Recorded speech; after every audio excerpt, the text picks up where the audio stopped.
you got a point on this? Yeah. Well, I don't know. I mean, I don't have a point. I don't know if it's okay to say something else. Of course, yes. Yeah.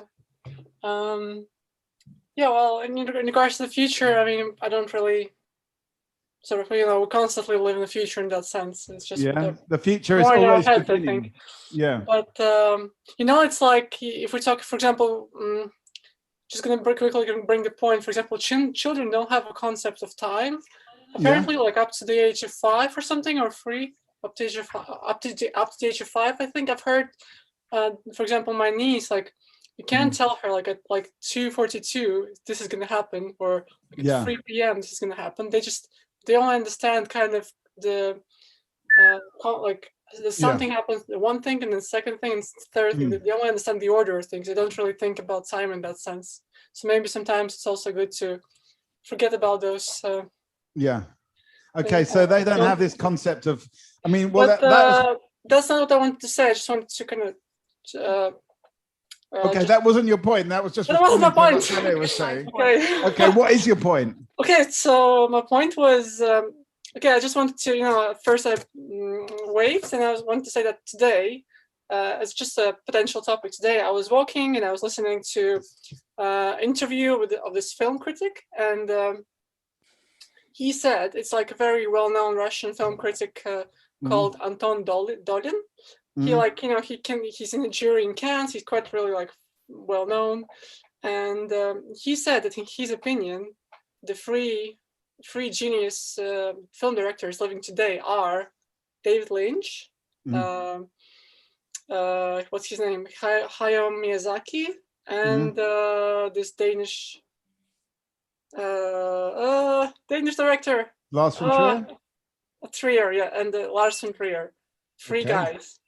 Okay. And I thought, I don't know, just got me thinking when he mentioned it, because I thought, because, yeah, just got me thinking about, is that true? Do I agree with him? What films have I seen? I was like, oh, I haven't seen all David's films.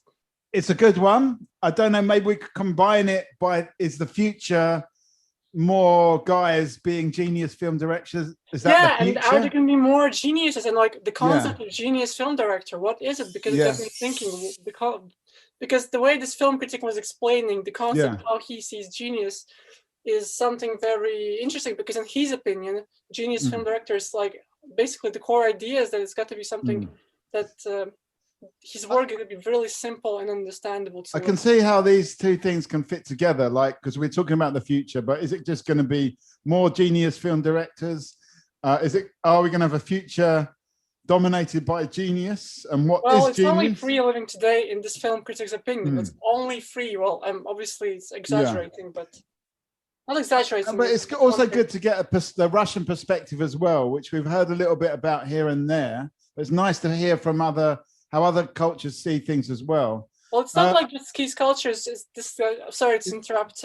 It's just the guy. He like works. He travels across all different festivals, and he's well known worldwide as well. It's not just some guy who just works specifically in Russia. So yeah. Okay.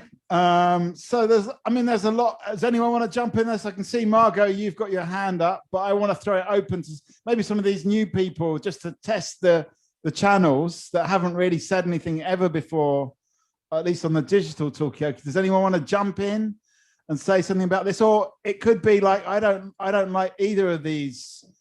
I don't like either of these threads of conversation. I want to start up something completely different, because we are at the early stage. It's kind of up to you where we go with this. Kane, I can see you've got a hand up, which is on one screen it's pink and the other screen it's yellow. So I don't know which you prefer, but your hand is up. Kane, do you want to say? Yeah. Hello. I feel like I've sort of joined the conversation midway through. Oh, welcome to Talkaoke. Hello. I guess I just sort of like wanted to make an observation. About like whether you know, genius film directors still exist, because there's this argument that like I think it was Michael Cimino effectively killed off the kind of auteur cinema director in I think it was in the 70s. when he made Heaven's Gate, which he was basically given free will and carte blanche to make this film. It was an absolute critical disaster, and effectively it shut down, you know, the director having complete control.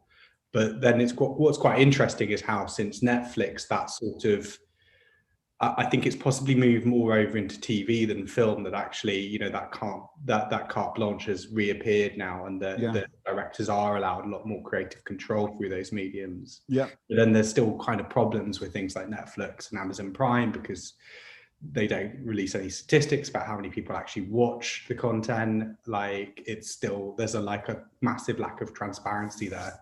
Okay, so there's quite a few points there. It's like, what do we think about the genius idea? What is film genius? What is it? Even could be a simpler question. I mean, are people even going to be watching films after June the 21st? Or are they going to be going outside into the sunshine? Let's maybe have an angelic choir for that one. Yeah. Oh, it's not really working anyway, but you can imagine. Are they going to be going outside? There we go. Are they going to be going outside into the sunshine, or are they going to be still watching films? And if so, what kind of films are they going to be watching? This kind of artwork, sort of genius films? Are they going to be watching something a bit more, maybe it'll be something a bit more like this. Who knows? You've got your hand up, Anissa. What's your point? I have a question, like for the group, just like my question was, you know, the COVID cases, how they are very high. Yeah. Are they all related to COVID? It could be like they could like all fake it, and it could be they died of some other reason and they make up these numbers, these figures. I don't know. Okay, so you're a bit suspicious about the COVID figures. Yes. Okay, I mean, I feel like that's a sort of different subject of conversation, but we are still at that early initial stage, and it is possible to kind of define this. It's kind of up to people, all of you on the chat, where you want to go with this.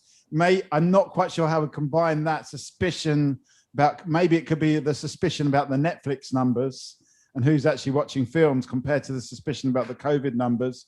But we're still in those early days. We don't know where we're going to go. I see Brian or Lewis, sorry. Oops. You've unmuted yourself, Lewis. Have you got something to say about this?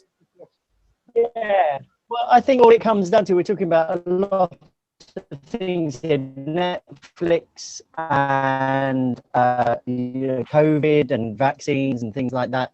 Trust might be a good thing. What is trust, and why do we trust people? Yeah, I suppose there's why a trust. Do we trust other people? Because I think Anissa was saying, Lewis, you've gone very Dalek-y there, and we definitely don't trust the Daleks. So I'm just going to mute you for now on that one. And it's still coming through, nevertheless. Anyway, I've muted you, Lewis, but you're still coming through. Why do we trust? So it's an interesting subject, because I've had this conversation with a few people, and the thing I always say, when you get trust, you trust directly. What's going on? This sounds like the remix, doesn't it? But anyway, I'm going to take that. That just goes to show on Talkaoke, and this is a very interesting thing, especially for you, Simon. Those people learning the art of Talkaoke, in a way, Lewis could have just said the one word trust. What about trust? And that would have been enough. But instead, he did a whole big, long speech, none of which we heard, but it didn't matter because the word trust was enough to just move the conversation forward. It's all about who do we trust? So we can combine all these different things. Who are we actually trusting? And why are we trusting them? We don't trust the COVID figures. We don't trust the Netflix figures. We don't trust the genius directors. Who Big Brother is watching, says Lewis. And do we trust Big Brother? Probably not. So yeah, I guess that's where we're kind of marrying this all together. Margot, I'll come to you then. Go on, what are you going to say? I'm just suspicious about geniuses. Like, what does it mean to be a genius? I think Victoria kicks us off with, genius directors, just that as a notion. I mean, do genius artists exist? Like, what makes a genius artist? And sometimes I think people just get a bit carried away. You know, they just trust an artist just because they've got some kind of reputation. They could be like a massive bullshitter. Okay. So that's kind of what I'm thinking about. Where does genius end and bullshit begin? I think I'm going to phrase that as. Yeah. That's Harry. I've noticed you've got your hand up, but I'm going to come to Katie first because she had her hand up first. Thank you. I think that in regards to trust, people tend to trust people whose ideas at least closely match theirs. Right. So if, let's say, the movie director creates style which person likes, they'll consider that person more of a genius than a different style. So I don't think there is any kind of set criteria, at least I haven't heard of, where it could be evaluated objectively. Right. I mean, I'm pretty sure it can be done in sciences, but I think it's pretty difficult in art. Though we do say that like Leonardo da Vinci was a genius, right? But again, he was kind of a scientist as well. I mean, genius artists, genius scientists, who do we trust? Some more people are joining, but they're not joining yet. So I'm going to just wait a second just to summarize this again. But in the meantime, Harry, do you want to jump in with your point? Yeah, for sure. So like a couple of points from me. Firstly, on the idea of genius, I suppose it's like what interests me is kind of, whether or not the idea of being a genius is defined by how people perceive someone else, or whether it's defined by kind of them and their like chemical makeup, and whether they're like a sort of prodigy at something, you know, like like Da Vinci. Is it about is it about his personal chemistry? Exactly. So is it like an objective thing, or is it to do with how someone is like viewed by X amount of people that sort of defines them as being a genius?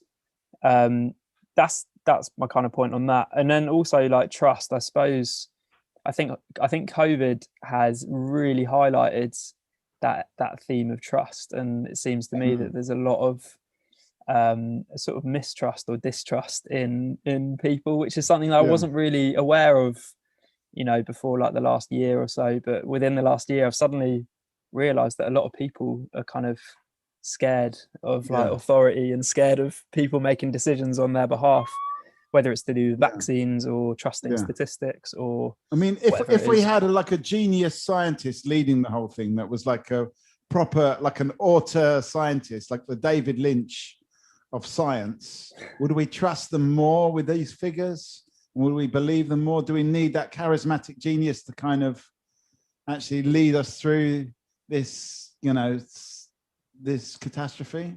I think I would. Yeah, I think I would. Okay, so maybe we're lacking that character. Maybe we actually need a genius. There's a few people with their hands up. Victoria, you got your hand up, and Kane. Victoria, do you want to jump in? Yeah, so I think, you know, it depends on the subject. I think probably in the art world is a little bit different in terms of genius, or let's say, I mean, actually, one of the points that the same film critic was making in his speech was that one of the most attractive things about art is that we actually don't understand why we see something, we don't quite understand why we like something, and that's one of the most attractive things about it. But I would argue also that it's a lot of something. There's something about emotional impact as well in movies and films. That's a big part of it, I think. Whereas maybe with the art world, like paintings, it might be a little bit different. I don't know. Maybe someone can tell me. Okay, is genius different in art, in film? Yes, it's because I also saw this film recently called Untitled, and it's actually hilarious, even though it's like American film, which I don't know. It just was something different for me. It's basically it's about the gallery curator based in New York, and about this art world and how like they make these exhibitions and people go around like, this is genius. And for example, there's a room where it's like nothing. Maybe there's just something is written on the wall, like, oh, this is the high concept. So it's just like a kind of sales, or how, like, you know, how they pretend that this is. It's just a market of hype, basically. Yeah. And then they have something in the background that actually sells and pays for the gallery and blah, blah, blah. Yeah. So Okay, I just want to, because there's a few people that have jumped in, so I just want to explain what's going on. Welcome to Talkaoke, pop-up talk show. At the moment, we're sort of, there's a few different things. There's the end of COVID, or the end of lockdown. Won't be necessarily the end of COVID. There's the genius filmmakers and genius artists and genius scientists, and who do we trust is a big subject here. And I guess we're sort of kind of talking between these different things. So do join in and do stick your camera on as well if you can, because it's really nice to see people's faces. And also I get a clue by looking at your face what you're interested in and what you're not interested in. But all that, I have to sort of actually add an extra second because by the time it goes to you, you go. And it comes back again. So yeah, anyway, but that's my problem. It's not your problem. It'd be good if you turn on your camera and I can see you. We've got a couple of people with hands up. Katie, I'm going to come to you, then Kane. Katie, what's your point? Thanks. I just wanted, as an artist myself in music, in my understanding, in the way that the speech is a language we use to communicate information, the art is a language to communicate emotions. Right. And as for definition of genius, I didn't finish the point before. I believe that it depends on the level of impact. It's kind of the larger amount of people your creation impacts, the higher level you go. And at certain points, undefined at the moment, I guess, is a level of genius, but you get a pro level until then, and so on. Yeah, so it's like a level as the game. impact goes. So yeah. If, for example, you can create art that anyone who experiences, whether it's music or a painting or a dance or whatever, experiences the same strong emotion you are trying to convey, I believe that person is a great artist. Same way, if someone can explain something in regular language, is a great communicator. So it's a bit like, it's a kind of, in a way, kind of building on what Victoria's saying, that sometimes that communication can't be just pinned down in words. It's about emotional impact when it comes to genius in the arts. Art is about emotion, I believe. Yeah. And there's different levels as well. And when you get to massive impact, you get to genius level. Yes. Just like in science, if you create something which impacts the whole world, you're pretty much a genius. Okay, so it's not necessarily about the emotional. Is it the emotional impacts in science, or is it something else? No, in science, I believe it's kind of civilization's development impacts, because that's what science does. Makes our life easier. Okay, let me keep passing it around. Keep these comments short so we can move it around.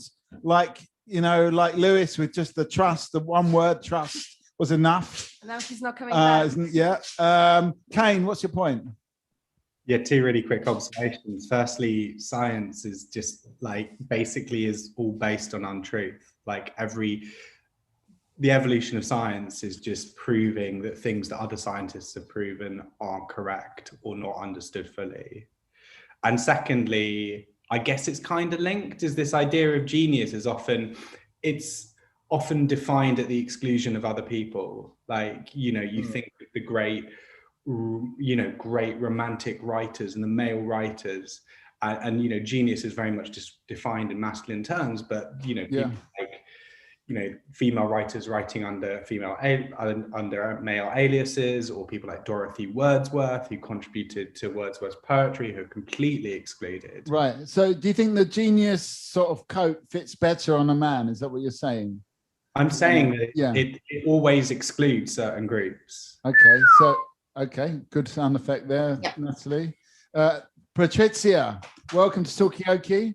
Thank you. Hi, everybody. Hello. Just like a very essentially, my question is why we have to talk about in these terms? Why we have to use this word genius? What does it mean? It means that everybody else agree that this particular talent, whatever is the field, is better than anyone else because solves something, because there's so what's the reason for that? Some kind of market behind that? You see what I mean? Yeah. Just like, so, you know, you're very good at doing what you're doing. That's great. I like it. I mean, would you very like to much. be called a genius, or would you prefer a different term? I just like, I think it's a bit overused, and as well, sometimes is hides some problem in society. If you know what I mean. I mean, in terms of science, of course, it depends what you look at. The virus in itself is a genius at the moment. You know, he's holding the world. So you know what I mean. It depends what we're talking about. But when it comes to a film director, it's very functional to have those definitions, because it categorizes these 3 or 4 people, and so the people that write about films, they can relate and can write a critique, etc., etc. Understand that, but for the consumer, what does it mean? I mean, you see what I mean? Why we have to use this term? Yeah.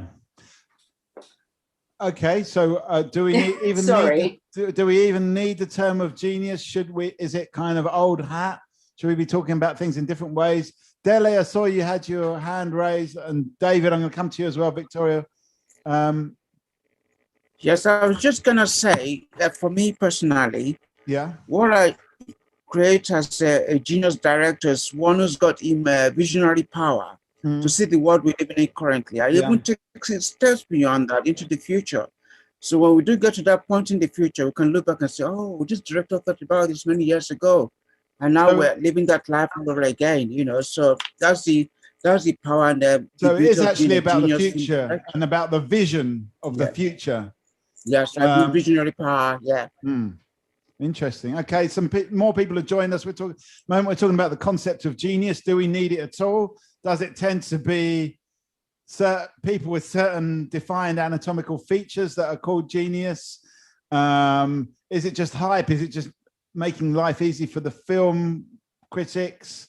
What about genius in science and COVID and all that stuff? And is the virus itself the biggest genius of all for managing to insinuate itself everywhere? These are some of the questions.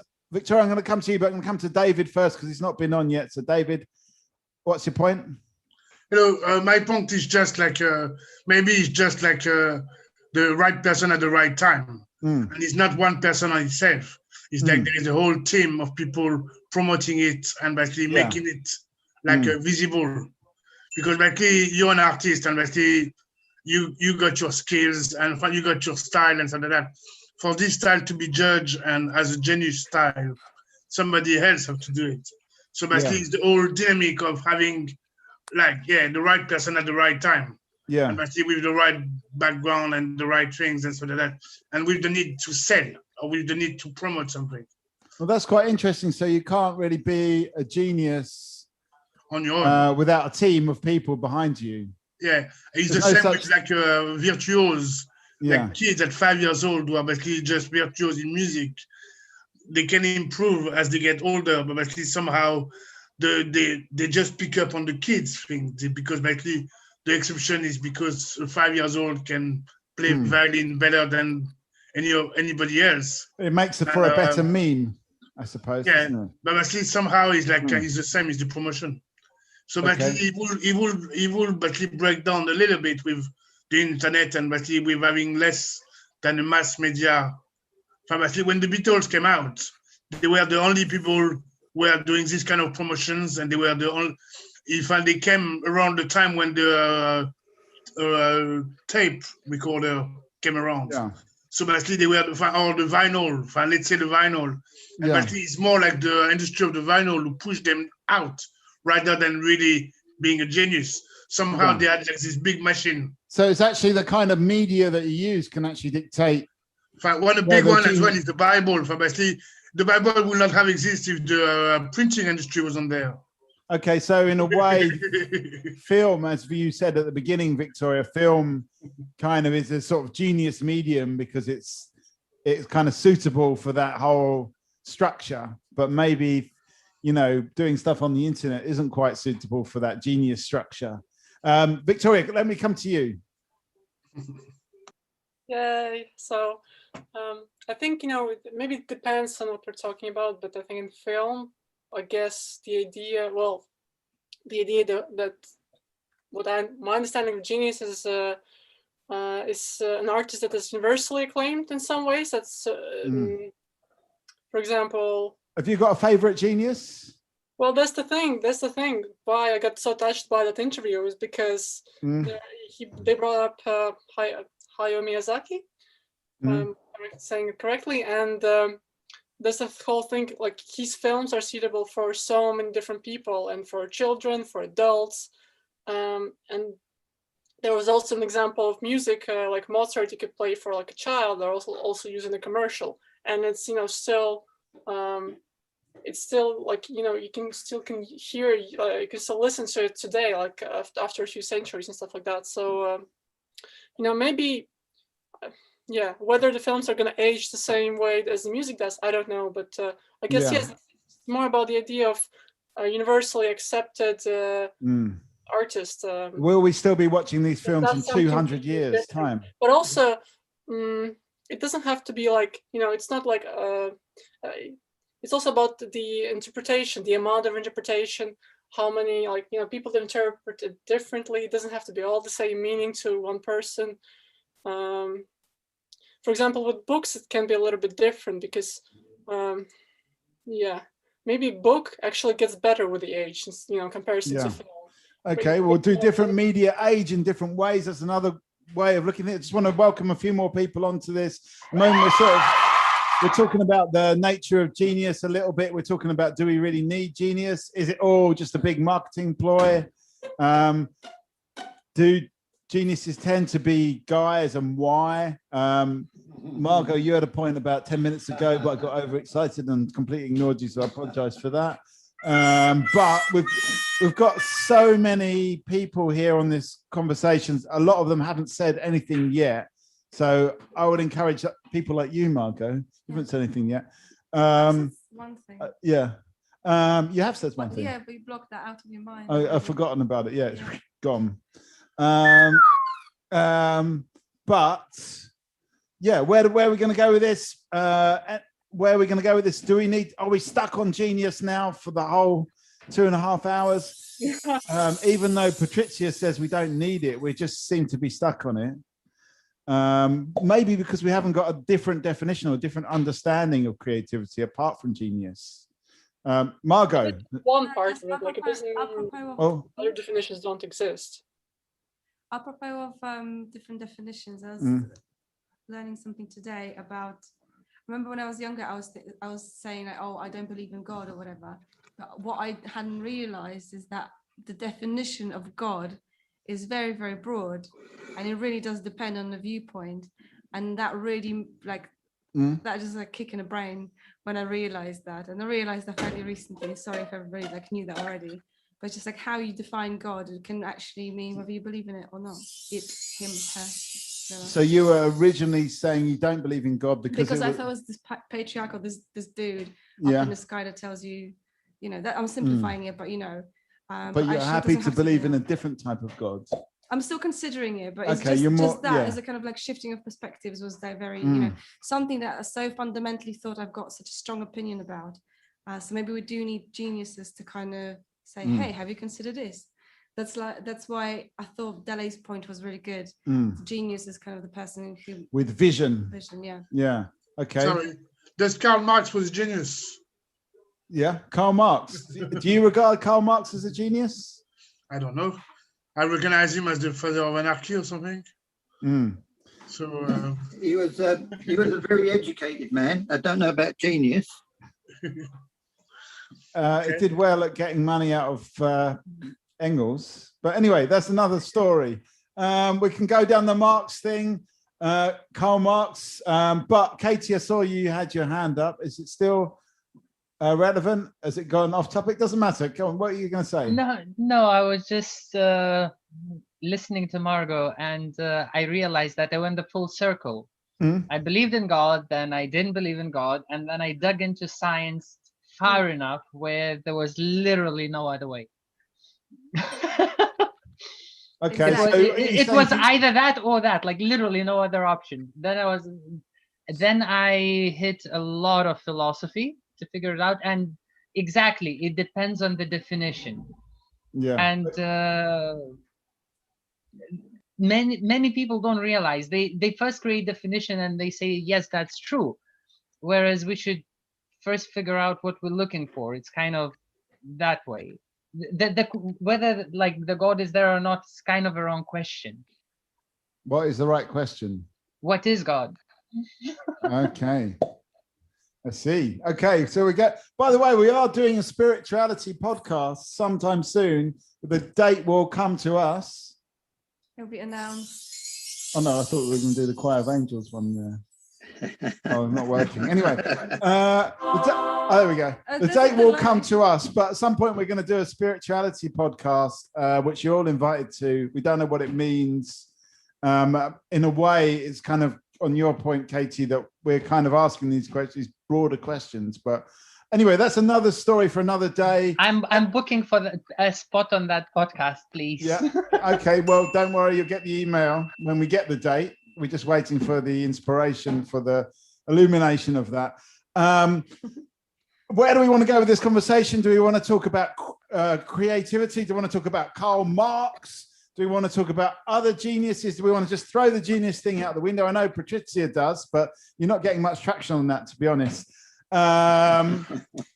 Where do we want? It's up to you. It's not up to me. My job is simply to drink beer and talk to people. I've got the easy job. You've got the hard job. Where do we want to go with this? Somebody, you're a genius. Having Oh. a job like that, you're a genius. Well, you know, that's you projecting onto this. You know, I'm just I didn't talking. touch you. Okay, we got. I don't know what does that okay symbol mean, Victoria? I'm just holding something, so I'm holding a sticker. Oh, I see. Okay. But I have a point I can bring to. Yeah, you can bring it all together. Yeah. So the idea is that, for example, at least my idea. I mean, not just my idea as well. What makes like a great, let's say, film director is someone who makes you feel really unusual emotions, or just really a lot of different emotions, but also they stay with you and you think about them after the experience. And I don't know. I'll be curious, I guess, to know if podcasts do the same thing. Just because we brought up the topic of podcasts, and yeah, I'm also a big fan of podcasts, but you don't get the same emotional impact. Yeah, or just generally audio experience, or maybe somebody went into some like I haven't used this new app, but maybe somebody had this like great experience. Is there a kind of genius of podcasting, or at least a great? Maybe some kind of mystery. Yeah, Ian. Yeah, I think you have to prefix it in a certain way as well. I mean, comedy genius, drama genius. You know what I mean? I don't think there is an all-round genius. I think that would be asking too much. I think that people being encouraged to take up things they're naturally good at, and people haven't been taken, given that confidence. And the ones that have tend to hog the limelight when it comes to things like genius. But I'm sure there's a lot of unknown geniuses out there. Okay. I mean, have you got a favorite genius? Let's say comedy genius, for example, or a genius of any sort of genre? I was always a fan of Woody Allen. Perhaps not the most PC person to talk about, but yeah. What is it? Sorry, a question to Ian. What is it about Woody Allen that you like? What is it about his comedy? Well, I've seen Annie Hall about 30 or 40 times, and I think I based most of my early life on it. Comedy's always been a defense mechanism to me, and it's where you can't fight, you become the class clown. And I see him as that kind of thing, and I identify with that. Yeah. And I mean, American humor, American Jewish humor is perhaps some of the best humor in the world. I mean, we're talking about Groucho Marx, talking about Woody Allen. They all have this thing in common. I've had a great evening, but this wasn't it.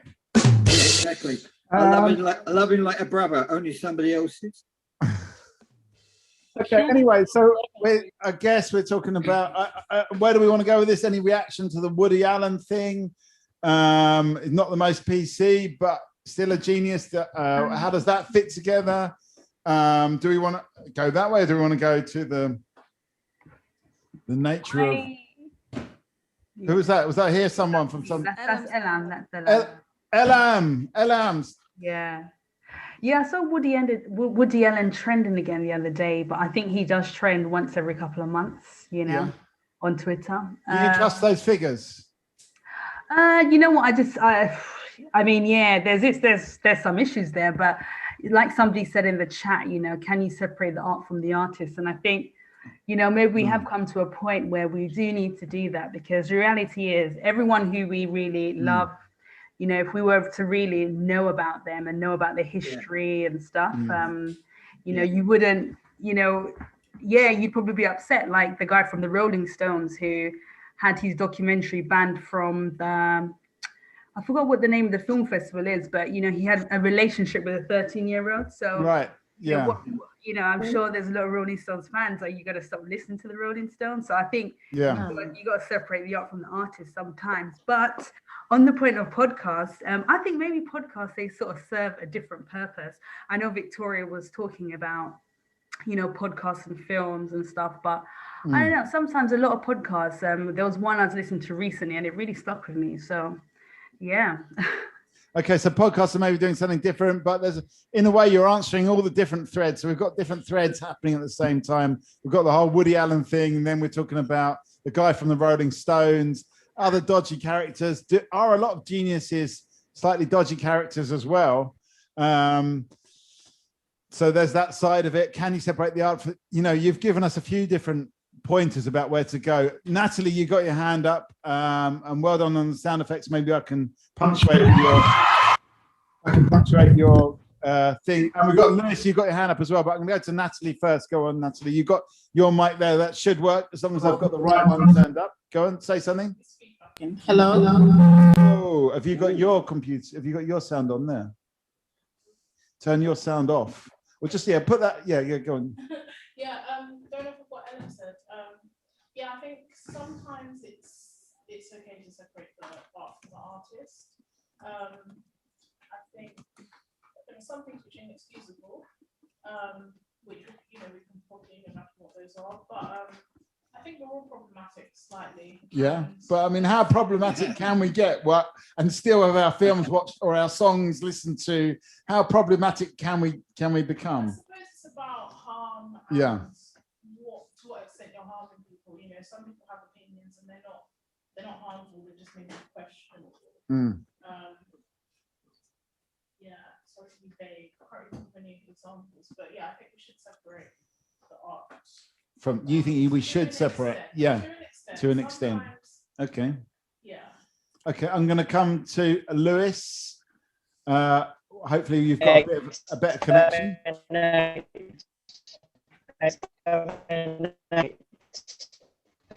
Can you hear me better? Here we go. No, just as we can't separate the art from the artist, we can't separate the audio from the bad internet connection there. But maybe you could just write it in the chat, and I'll try and do it in your voice. How about that? There's a few people who haven't said anything yet. Jeremiah, Sean, Evie, Jenny, George, Andre. Jeremiah's talking on chat, so maybe. Okay, so you're saying a few things on the chat there, but come into this conversation. If it only just to say where to direct this. Hello. Oh, hello. Okay, Evie's just waded in there, even though both Sean and Jeremiah have got their hands up. But Evie, you go first. Oh no! Go on, Evie. Go and say what. I think my internet connection is also very slow. Yeah. Okay, so once again, but I want to, if you guys can hear me, we were having a discussion today where I live about does the sense of like wonder that you get from going to cathedral, is that the same or different than like, can you just get the same sense of something bigger than yourself by just like going to the park and popping a pill? And we were quite divided on whether we agreed with that or not. Wow.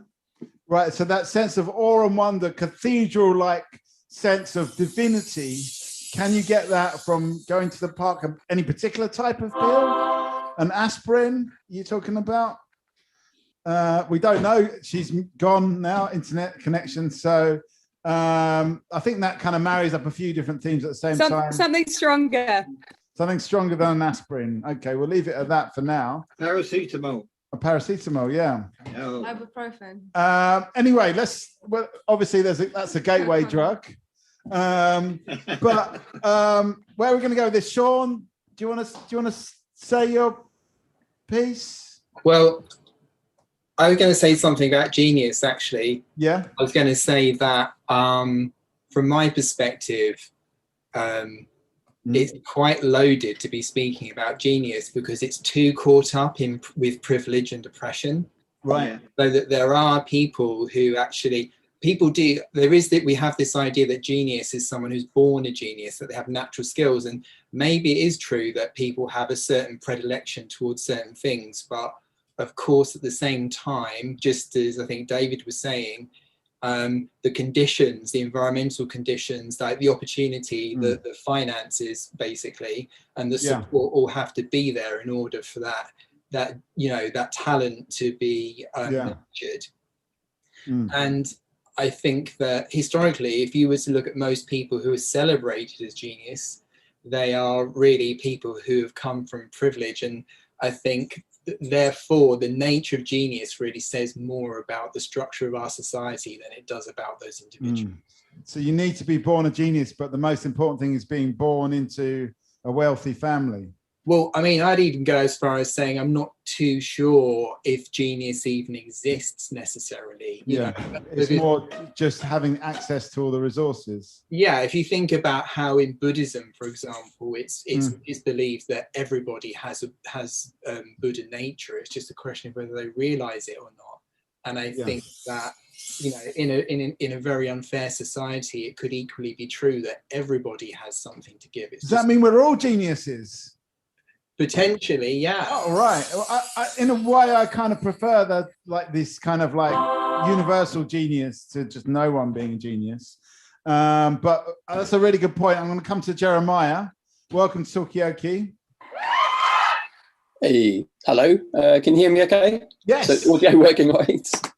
Right, good. What was I going to say? I don't know whether I answered the thing about going to the park and having what was it, aspirin, whatever it was. Yeah, some kind of appeal and a religious experience. Let's say a religious experience. Nature, convene with nature. Yeah, I mean, I feel we've been in we've had our options kind of really closed down over the last forever. Has it been? However long it's been. But has that?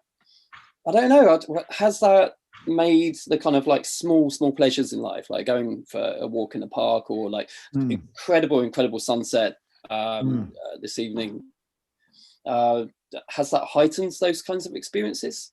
I was going to say yes, it has, and then I thought, hang on, I'm not sure that it has. I don't know whether that's right or not. Yeah, great sunset tonight. Yeah, it's not really like sitting in the park and having an aspirin. Wasn't really that kind of religious experience. Yeah, but there was a beautiful sunset. Maybe slowing down and not having that many options out there. We appreciate things like sunset a bit more. We appreciate the nature in the park. All of these things. Do we need to take a pill? Jeremiah, I think you're saying no, we don't. But then maybe we need the pill for that religious element. And can you get this, talking, maybe linking it back to the God thing, can you get that? Can religion come in a pill? Can the religious experience come in a pill? Victoria? Yes. So two things. I guess, well, first of all, I wouldn't get stuck with the word genius in general. It's just a word. I'm sure a lot of people will agree, and I can give examples of a lot of talented, filmmakers, for example, that just didn't have any privileged background, and they just had talent, but they also worked. Talent without work is just gonna go nowhere. Yeah. So the same the same guy I mentioned 3 times before, this Japanese director. Say the name of this Japanese director, or maybe type it in the chat. Hayao Miyazaki. Type it in the chat so we can all Google. No, it's Studio Ghibli. Oh my Yeah. god. Okay. Oh, the Studio Ghibli guy. Right. Okay. Yeah, Studio Ghibli guy. Yeah. So, like, I just watched a documentary on him as well, and you know, he works like Monday to Saturday, 9 to 11 to 9. It's like his schedule. So that's like a lot of like. It's obviously he's putting in work. It's no question. I think of it's yeah. So my point number one: talent without work is not going to go anywhere. But point number two is, what is a religious experience? Can we define it? Because I'm a bit confused about that, I guess. Have you ever sat in the park and taken a pill? Yeah. No, I eat that. But it wasn't a religious For me, experience. more about like, yes, I'm sure we have went to the park and like, you know, just today I went for a walk and it was just really amazing wind. And I'm like, wow, it's just so warm. Yeah. Finally it's spring, but it's just if we're talking about emotional experience, then it's a different thing. It doesn't have to be religious to be emotional, to have positive emotions.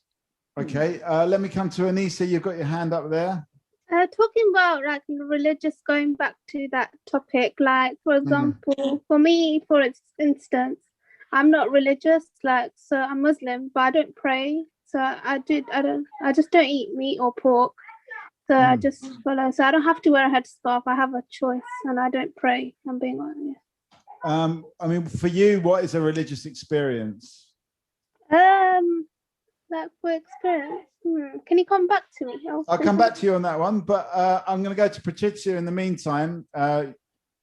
Just like I think that if you are in a beautiful space like a cathedral, or if you walk across the park and you see this beautiful sunset, or etc., you look the eyes of a child and you see yourself when you are, and then you call it or you take a pill, so you access something in yourself that perhaps is not the usual self that you have time to look after on the daily basis. So I think in that sense, I think there is something about the environment, or the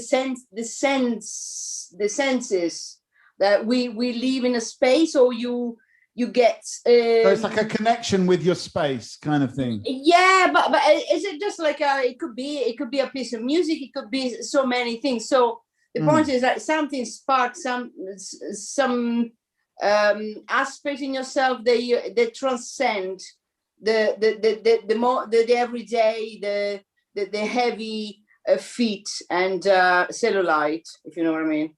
Yeah. So what I'm saying is like, the use of drugs is very interesting, because you can access that kind of, aspect of yourself through, I don't know, chemical change, but as well the environment, or art or beauty in itself can give you that kind of the same feeling. That's my understanding, that's my experience. Okay. Then religion is something that we put on top, a bit like genius. That's we ought to construct something on top of that. It's just like almost like a sort of tab with which to kind of a handle with which to carry this experience. Yeah, what I mean, like you cannot. No, never mind if you believe in any god or not, but if you go into a very beautiful cathedral with the space is incredible, the music, the smell, I mean, it's quite possible that you're going to have some very strange feelings, and then you call it whatever you want to call it. Yes, that's my point. Okay, so you can't always kind of put your finger on it, so to speak. But it's some. Okay, Ian, you've got your hand up. I just want to also say, Ian, before you jump in, there's a few people who haven't said anything yet. I've got you come in and get involved in this discussion. We're sort of talking about what is this kind of religious, or maybe it's not a religious experience, it's some kind of spiritual feeling that you can get in the park. Maybe you've popped a pill, maybe you've gone to a cathedral. Let's just get some understanding of this. Ian. Yeah, I think the thing about cathedrals is that they were actually built to do something, and that was to scare the crap out of the local people. If they didn't follow God's laws, they would be eaten by the devils they could see around them, paintings and all this sort of thing. I say this, I'm actually church warden, so I have certain views on religion. My thing about religion is being part of a bigger family and trying to follow the teachings of Jesus Christ. So as near as I can, I never will. I'm not perfect. I was going to say I don't crucify myself about it, but quite literally. But it is something that I would adhere to. But I do, you know, I smoke, I drink. These are not things that are particularly liked by you know. Did Jesus have a view on smoking? Pardon me? Did Jesus have a view on smoking or drinking? Oh, he was well known for anti-smoking campaigns. Well known for it, yes. All right. So, okay. So we're talking about the religious experience. What would Jesus do in this situation? We're talking about, I mean, Evie, you've got your hand up. Do you want to, I mean, you started off all this off with this religious experience. It's came from a conversation you were having with your friends about what was a religion. Has this helped at all? Can you help us define what this religious experience is? Well, I think it's because we were talking about, like, even if you're not religious, I think two of us were saying, you know, having this sense of having something bigger than yourself, like being able to like experience that is something that's quite uniquely, like, it's quite important about being a human. And then our other friend was saying, you know, actually no, when you go to like an amazing cathedral, that experience you have, you're just kind of enjoying the craftsmanship of the cathedral itself. So it's not all about, you know, it's not that sense of maybe like sense of awe or something. And so we were kind of split. So he was like, oh, so going to see a cathedral and getting that sense of awe is the same as going out to the park and popping a pill. We were kind of saying, no, there's like, it is like a slightly different experience. And like, it's more like if you go and see a football game or something. Right. Okay. I don't know how much you got of that. Yeah. I mean, I have to say, as a West Ham United supporter, it's rarely a religious experience going to see the. But anyway, where we're going to go with this is very shortly. We're going to have a change of hosts, but I just want to, just so I feel like I'm doing my job, just bring in some of these people that haven't said anything yet. Akbal, Andre, Geraldine, George, not said anything. Jenny, you've not said anything yet. So let's just get someone, and then I can jump out this table happy. Okay, I will talk. Hello. Hello. Can't take it anymore. What was the question? Anything. What do you want? Well, we want to know, have you ever had a religious experience? Never. And I was brought up really Catholic. Yeah? Yeah. Do you feel cheated in a way? Yeah. Okay. Yeah, one life, eh? I mean, what do you think about what is could you define, not having had one, could you define one? Could you define, have you ever been to the park and popped a pill? That's what Evie does, but or her friends at least. Allegedly. No, I haven't. You haven't. I probably have, but I haven't. I mean, have you ever had that kind of experience where you feel connected with nature? Oh my God, yeah, no, that's true. Drugs, like, if I take any form of drugs, obviously meaning caffeine, I'm talking to God. Yeah, definitely. That's about the only time. Yeah. Okay. So in a way, the drugs are absolutely necessary to have that, something close to it. No, they're not, but they do block me from doing anything else but talk to this higher being. Yeah. Okay. Anyway, so that's the one possible use, not recommended. We've got an insider. Ian's an insider. Now I'm going to go straight to hell. You are going to hell. I'm going to mute myself now. Yeah. Ian, fill us in. I was just going to say that, you know, we frown upon taking a pill as if it's some kind of I don't know, cheap way of obtaining some kind of religious high. But, you know, the old saying about you don't need alcohol to have a good time is all very well, but I like to get pissed. Yeah. You know, so it's saying like, well, yeah, you know, you shouldn't have to have alcohol to have a good time, but it helps. Yeah. You don't need money to be happy, but it helps. You know? I'm going to do my own sound effect for that because though I've given Natalie the sound effects pad, I've just kept my little bell. Baby bell. My baby bell. Okay, right. So what we're going to do, as this, you know, this is all about fresh blood, fresh brains. I'm going to jump out of the table. if you are you ready, Simon? To play, yeah. You ready to have a? We're going to play a little bit of the theme music, I think. Maybe this one. And we're going to swap over. But are we going to play video? Have we got a video lined up in the meantime? Is it possible if we try it? Is that too quick? Should we do the swap over first and play the video later? Well, we're going to play a video in the meantime before we swap over. This is just a little interval because this is Aberfeldy Live, and we've made a little recording of a personality on Aberfeldy Street, which is, some of you may not even know, it's in Poplar in East London. And this is one of our local neighbours. Let's play the video. Tell us if you've got good sound, by the way, for this.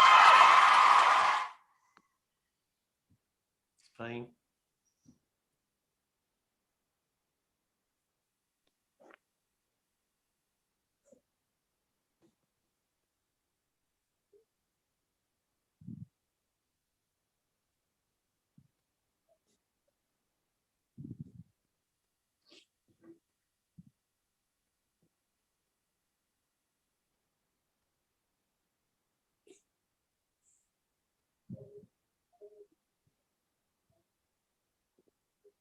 We'll do that in a minute because I think we haven't got any sound. Is it true that no one can hear it? Yeah. Okay, so we're going to sort that out later on. I'm going to just fiddle around with some cables. We'll do that later. We'll do the video later. In the meantime, we'll hit the theme music and we're going to swap over. We're going to have Simon. I know why that sound's not working. In the meantime, I'm going to go.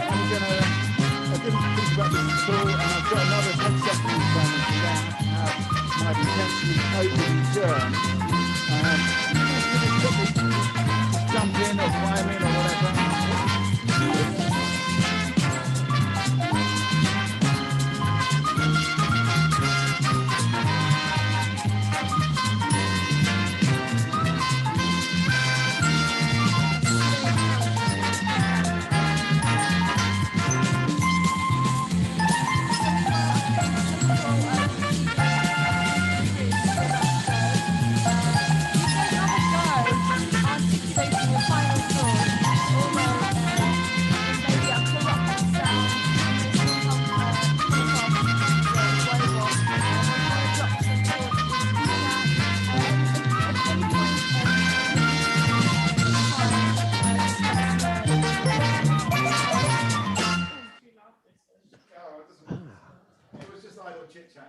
Yeah, it was just a chit chat.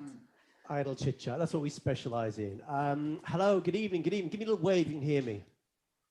Fantastic. Very low. How's the energy level? Give me a sort of like middling, up. How are people? Yeah. Oh, we got some middling to up. Yeah. Anyone really up? Turn Anyone it up. Turn it up. Turn it up. Turn it up. Lovely. I'll do that. So yeah, great chat. I was enjoying that. I've got to say my personal thing is always that the people who are the last to speak sometimes have the most interesting things to say. So if you haven't taken part and given us your view on something, please do. It's what we're here for. It's Thursday night. So yeah, we had some interesting stuff. Cathedrals. Wow, religious experiences. And the chat was very interesting. Some things about Timothy Leary writing the Acid Book of the Dead, and somebody saying that parts of the Bible were trippy. So if you haven't checked out the chat, have a look at that. But yeah, we've got a bit of time left. So where are we going from here? A few new faces there, a few familiar faces. Do we want a final thought from Lewis, or is it too late? I Is it gone? think he's gone. Robot's gone to his Lewis has gone to his robot overlords. That's too bad. But yeah, where do we go from here? Are we going to carry on the same? Victoria, Got to say, that's a nice shirt you're wearing. Thank you. You can come back next week. Let's start on the positive, shall we? Thank you very much. Same time next month, checks in the post. Yeah, start with the positives, right? Yeah, Victoria's got a hand up. Yep, what have you got? I just want to say that a lot of times when people talk about either a religious experience or drug experience or any kind of experience, I always have a feeling that a lot of it is just sometimes seems like just a therapeutical experience. Just so as long as something gives you as long as something serves you as a tool to understand, process something, let something go, just help you to move forward, I guess, with life, then it helps. I think maybe just tools change with time.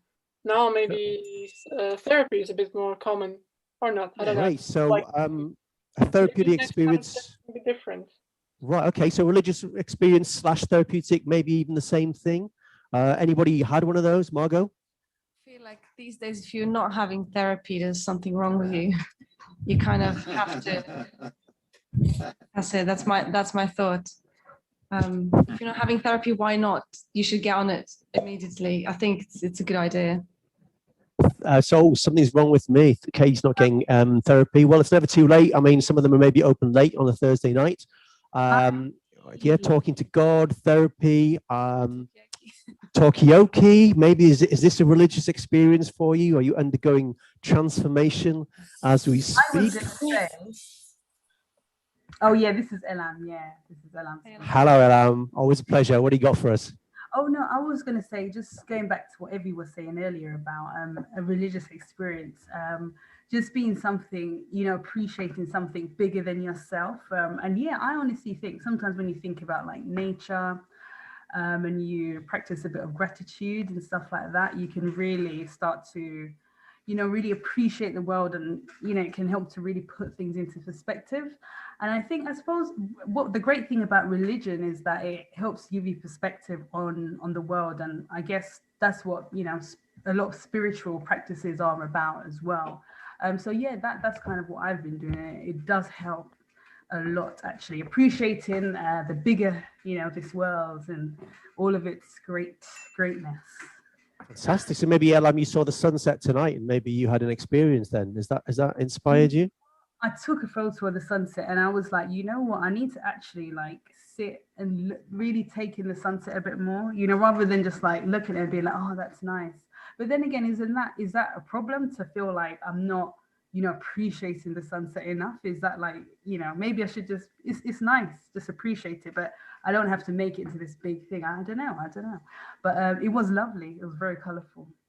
So we've got Elam having religious experiences in Haggerston. What about anyone else? Anyone else have a bit of a moment tonight with the sunset? Or Sean? Yeah, we've got Shawnee Pops. Yeah, I was just going to say that I think comparing a sort of church experience to nature is interesting, because essentially what we're doing there is really comparing an experience of nature to an experience of culture, and cultural experiences are mediated, whereas it could be said, I mean, I personally think that experiences of nature are unmediated, and actually we're drawn to those because they enable us to have a sense of reconnection with our own true nature as well as our environmental nature. And I kind of think they're two different things, really, because I really like what Elam said about this idea of just wanting, it's not necessarily, I suppose the conversation began because it was comparing the sense of awe that you have. But I think the church experience, just like Ian was saying, is one that kind of involves terror at the same time, in one sense, or involves like an experience of power. Whereas that isn't necessarily had in quite the same way when you connect with nature. I think we're actually getting back towards something that's more fundamental to what we are as beings on the planet when we connect with nature itself. Fundamental experience, fantastic. And I know straight away a man who's in the running for longest name tonight, Jeremiah Broadbridge. Would you like to unmute and add something? Yeah. I'm just quite interested in what Sean's saying about nature and terror and things like that. I quite often like getting out in the countryside and like heading out in it, and that's I wouldn't necessarily say a religious experience, but quite a spiritual experience to be kind of out in it. But part of that for me is that sometimes it is quite terrifying, like when a big sort of gale comes in, or there's, a massive storm or something like that. And that kind of, the intensity of that experience is something that kind of really, well, it's an intense experience. I don't know. But I don't necessarily, maybe it's Yeah, like Sean was saying about mediated or whatever, it just is, and there's a sense of being in that sort of in that level of intensity with the environment, but it's impassive to you. It's not trying to harm you. It's not trying to lead you in any particular way. It's just, it is, and sometimes it can be quite kind of ferocious. Yeah. Do you want to just say maybe what it is you do? Because it's quite extreme, the sort of stuff you do, isn't it? I guess. I mean, it just like really sort of getting out in the mountains and whatever, and carrying everything with me and kind of camping out there and things like that. So I guess that's what, when I about the intensity and ferocity of it, it can be, can get pretty crazy out in environments like that. But in that craziness, it's always, sometimes it feels like something or someone or some kind of guiding forces be like, no, you can't come this way or whatever. But it's like, no, it's that nature. It's great. So we've got some intensity there. Victoria, would you want to comment on that? Crazy, intense, sublime. Yeah, I mean, maybe for some people, even film Matrix could be a bigger than yourself experience. I've heard that when the Matrix first came out, Keanu Reeves used to receive letters, like a lot of letters. He even made a public comment saying something along the lines like, "I can't change your life just because you know me. I can't solve your problems," because apparently people were seeing him as something, because the whole idea of that movie as well is a very much bigger than life idea of technology and all, if you've seen Matrix, you know what I mean. So yeah, maybe for someone back in the day, it was like, whoa, I'm gonna write him, maybe he's gonna help me. And then interesting in the chat, we've got Anne coming in from a slightly different angle. Anne, we're talking about crazy and intense experiences, and then you've got something slightly different approach, right? So we've got in the, I don't know if you want to, and you've got in the chat, sometimes it's okay, and sometimes just need to lie down. I think it's a response to spending a lot of time on Zoom. Hi. Sorry, yeah, I'm not really up to speed with the conversation. I just joined late, so I was just saying sorry. I've just literally come off work, and usually I don't kind of mind too much online, but I just suddenly oh my God, I think because it's been non-stop, without a break today, really, and it's all kind of good, loads of good stuff happening, but so I'm not kind of, what are you kind of what have you been talking about? Religious experiences, peak experiences, intensity, craziness. So maybe if you've been on Zoom all day, maybe that's. Can you have a religious experience on Zoom? Is that the latest kind of, latest type of religious experience, a Zoom-based experience? Oh, no. As you know, we've been doing Sparko, so we've just been having, it's just got better and better for people. I work in older people's housing, and we're doing this digital platform connecting people. And the reason that I know you guys is because you came and connected Facebook Live, Zoom, and Sparko TV platform together, which was just fantastic. So it's all older people who are digitally excluded. So they've been having groups like this, but that they wouldn't normally be able to have because they can't access Zoom. And so we've got loads of organisations and activities coming on there, and actually they've had a lovely time since August in lockdown compared to a lot of other isolated people. So it's kind of amazing. So I've been talking to a few people today, new groups. And, right. So maybe not a peak experience, maybe not a religious experience, but you've been getting a lot out of Zoom. What about anyone else? Are you Zoom overloaded, or are you kind of, is this, we've got little, sorry, Ellen. Oh, no, that's fine. That's fine. No, I get it because, I'm not on screen, so it's a bit more difficult to see me, but I don't mind jumping in. Yeah, I was just going to say, picking up on what you were saying, Anne, actually, about, you're working with older people, trying to bring a sense of connectedness, and just thinking about the religion and spirituality and nature. I suppose in a way, the feeling that you get when you when maybe you've been feeling a bit isolated, something is kind of off balance when you might be feeling lonely or isolated. And when you connect with people, you know, I don't know, there's a certain feeling that you get that's quite similar to when you kind of ground yourself to nature, or for religious people, maybe when they go to a religious place and connect with God, there's a similar feeling that you kind of get. And I feel like, you know, even though I may have opinions about some religion, you know, I definitely see the benefits, and I can see similar, you know, so I feel like when all these things are off balance, and you get them again, I don't know, it gives you a similar feeling. I don't know if I made sense there, because but yeah, I don't know. Yeah, totally. Yeah, and Anissa, I see your hands up too. Have you got something to comment about? Yeah, about the Zoom question. In my opinion, I am Zoom overloaded, but it could be a good side because I don't have nothing to do at home, so I have free time. So it's like something that I could do at home. So when I'm bored, I could join Zoom classes like this. Great. Well, actually, Katie's asking, is there somewhere for people to volunteer to talk online with older people? Sounds like a trove of wisdom for free. I would sign up. So maybe someone can match people there with who'd like to learn from older people, and some older people who'd like to have someone to talk to. So maybe there's an opportunity there. Great stuff. That's an incredibly important thing. The pandemic has resulted in people's mental health plummeting. People are just really near the edge. You know, where I used to work, I used to go into people's homes and see kind of their kitchens and help them with that. But I had 4 or 5 people were just bursting into tears telling me about their problems, you know.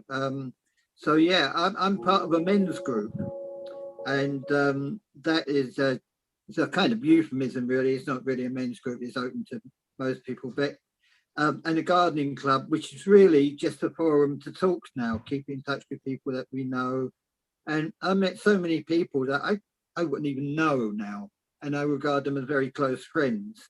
So yeah, it is important to talk to people and realize that you're not the only person going through these problems, and that in some ways, at least, we're in it together. Fantastic, Ian. There was a little burst of activity in the chat there, actually, and someone is going to post, I think Anne's going to post a link for further information to East London Cares. But yeah, there was a little explosion there. So I think we touched on something there with the mental health, with Zoom. Mikey?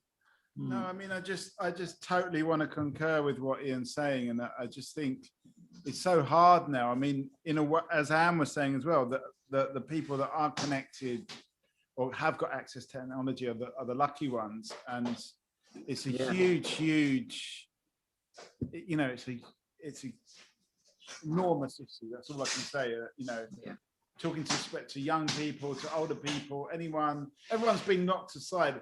You know, I think the people here on this are the people that are kind of dealing okay with it, but there's so many people out there that are not. You know, including my neighbor. My neighbor came round today, was in a real state because he had some accident in his house, and he rushed it to hospital, and he locked himself out, and he's just having a nightmare day.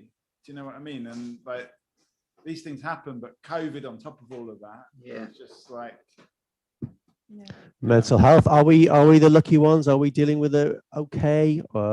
Is it all going to be better soon? Is it going to be more of this if we change forever? Is this an interim phase? Is this the new normal?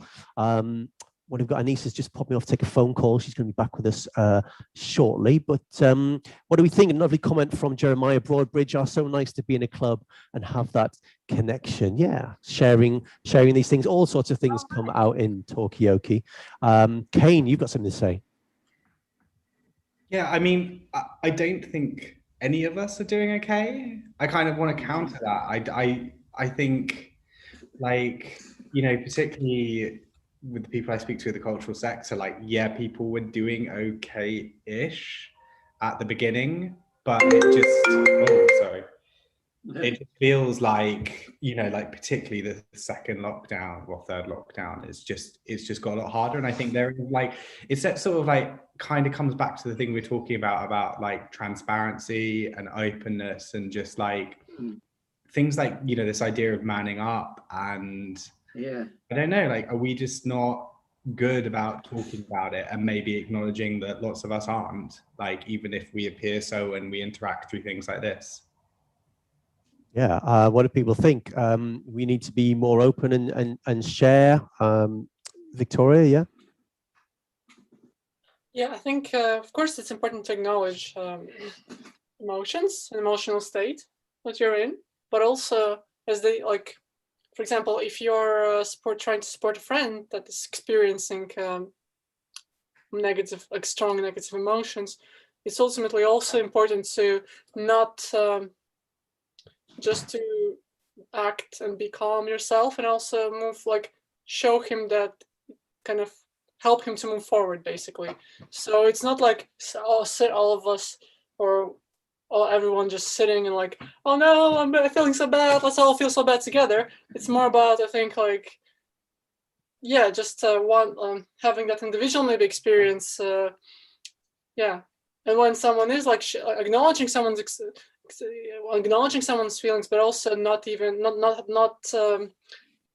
helping them to become stronger, I guess, if they're negative feelings, because then it's a person can less control them. So the element of moving forward as well. So you can't just, it's important to acknowledge feelings, but also it's important to help person to move on. So not to get stuck, but I think, you know, a great thing about Talkaoke is I always feel everyone gets heard whenever I've taken part in this. Hopefully anyone that speaks about these things tonight will feel they've been heard in the room. We've got hands up from Sean, and then we'll come to Elam. Yeah, I was just going to add that as a result of the pandemic, many people who would not have otherwise adopted Zoom have done so, and it's becoming more of a norm now, an increasing norm for millions of people. And obviously there are clear benefits to that, but I wonder if in the long term there's the risk of, I'm more thinking of our governments really, seeing this as being a replacement for community. And so many of the community services that exist in the physical realm will actually slowly begin to be replaced. Okay, interesting. So yeah, might we be doing ourselves out of physical contact by embracing Zoom? Interesting. Elam. No, I absolutely hear that point. You know, I definitely feel like in the past, I've definitely got that screen overload where I've just been sick of communicating with people via the screen. And yeah, anyway, but yeah, just on the point, following up on what Victoria was saying, you know, about helping people who might be going through a low moment. You know, I was reading that, you know, this pandemic, whatever, has been the first time that some people have gone through, you know, a depressing or down moment. And actually, I think it can be quite challenging for you to even know how to support someone who might be down or depressed. Because, you know, you know, like if somebody's feeling depressed, you know, to supporting them is being a little bit, you know, it's a bit different to just being friendly to them or being a friend, you know. And I mean, I have definitely found that difficult in my experience. So yeah, that can be challenging, supporting someone who's going through a tough time, and we just don't really have the tools to deal with that, really. Yeah, that's just my little. I think it's a really good point, and I think I would definitely concur with that, because we don't, and you know, it's sometimes I think as well, for fear of saying the wrong thing, we kind of, you know, we try and avoid the subject rather than trying to deal with it, and it's. Yeah, there probably is. I mean, I've seen a few things on Facebook about what to say and what not to say. But when you're in the heat of the moment and you're trying to help somebody, sometimes that's really hard to actually say the right thing.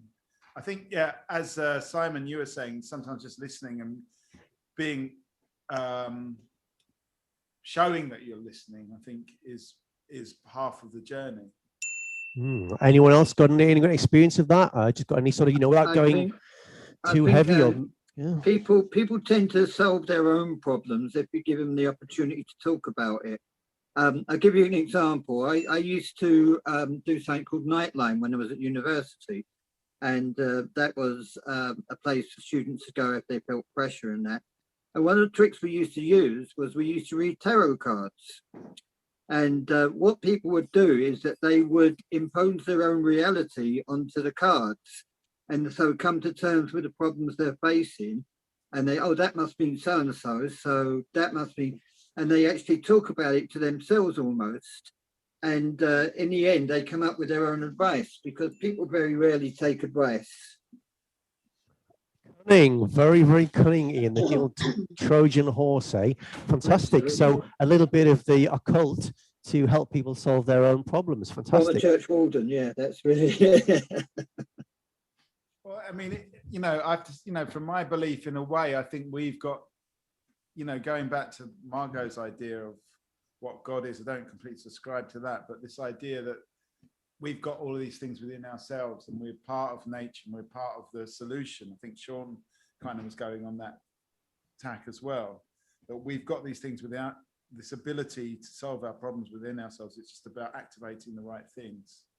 But that is God. It's Margot, that is God. What want to say more about that? No, just that. I mean, you know, if going back to when we were talking about Spinoza, I think last month, not there's some kind of philosophy thing, philosophy talkaoke, but you know, if you're if you're made of the same particles as nature and God, then you're part of the same thing. Anyway, that's what I wanted to say. So the solutions they find in yourself, they come from you, but they also in equal measure come from nature, and from equal measure come from God. So it's not you and your brain potentially. That's one perspective. So God's back in the room, I feel. God won't stay away tonight. Yeah, we are God. We can solve our own problems. We are our own problems. What do people think? Anyone got any? David, Anne? Well, I mean, I just want to sort of go back to this question about, can you separate the art from the artist? And I always think about Michael Jackson, because I love a bit of Michael Jackson, but, you know, the stuff coming out about him now is a bit, you know, it's a bit dodgy. But then you think of all the priests and, you know, religious people that have got that same kind of cloud hanging over them as well. Is it the same thing? Can you separate the religion from some of these acts that are done in the name of that religion? Can we say, oh, we're getting deep, aren't we? Just before we go to Victoria, Geraldine, can you do that again? Because that was great. You're busting out some moves there at the mention of Michael Jackson. Look at that. I don't suppose you want to do a little routine for us. Any chance? Just maybe 20 seconds? No? Oh, that's too bad. That's too bad. Okay, that would have been great. A little energizer. We'll just have to picture the whole. Can we separate those things, Victoria? Yeah, perhaps it's hard to separate when the person is living at the moment, because, for instance, when I used to love Louis C.K. stand-ups, but now I kind of look at them from a different angle and perhaps don't feel like watching them as much. But also, I feel like it touches on the subject a little bit of how at the moment I feel like sometimes things go a little bit overboard. And, you know, recently I think, well, obviously it's going to be an example from the US, but there was like an actress that was fired from a job because of her tweet. Yeah. Huh? The Star Wars actress. Yeah, and that got me thinking, like, yes, like, let's say my family members can have different opinions to me, but I would never feel like they should lose their job because of it. And I feel like it touches a little bit in that subject. And we missed who the stand-up was, Victoria, at the start. You said which stand-up? Oh, sorry. So I used to like love Louis C.K. stand-ups. Like I used to love watching them, like super funny, ha ha ha. But then now I feel like I rewatched maybe a couple of them some time ago, and I was like, yeah, I don't see them like I see them from a different angle, and it's hard to change that. The context. But again, like it's a very like a thin line, because a lot of times, like you know, what happens is like it's someone gets accused before anything is gone through the court or proven or anything like that, or like with that actress, it's a tweet. Like yes, she has an opinion, but she's like, can she not have her opinion? Like, yeah. So we had exactly the same thing about the dishes at our house. Yeah. I feel like this idea of like separating, yeah, people don't separate sometimes, but also it gets very distorted. Yeah, can we start with the people, the ideas? Ian, you're dying to go in. The people, the ideas, and then Mikey, can we separate them? Should we separate them? Well, yeah, well, you know, there was a time when people felt that professional footballers should be role models for younger people. But I dare say that people that got into the professional game weren't going in there as their goal was to become an example. Their goal was basically make a lot of money, enjoy the game they play, that sort of thing. So looking for them for examples. I mean, who's going to follow the example of Gaza, for instance? You know, why are we looking to people like that as examples? I don't think anybody should be placed on a pedestal in that sense. Yeah. Except maybe Marcus Rashford. Mikey, did you want to say something? No, well, I mean, I don't know if this has been taken up in the right way, because for me, what I really meant is like, can you separate the religion from the people that actually do the religion, like the priests? Now, obviously they're not all,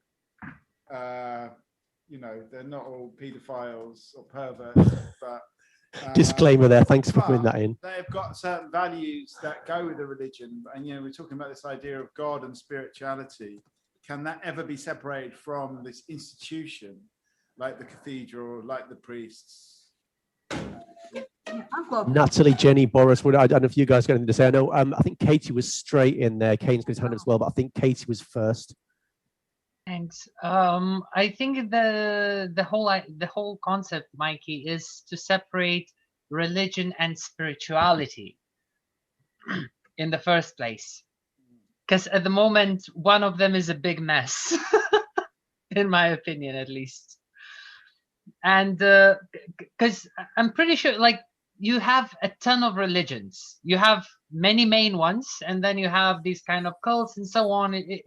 Even in India, where I lived, people think it's just one religion. There are hundreds, and I'm not exaggerating. And however, the spirituality is pretty much the same throughout.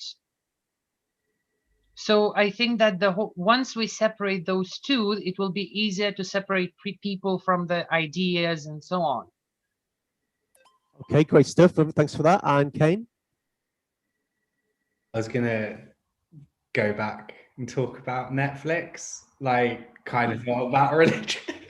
Only insofar as, like, I will say it's a worrying thing, like the fact that, like, yeah, there is like a big debate about, like, can you separate the individual from what they create, or can you separate God from the institutions?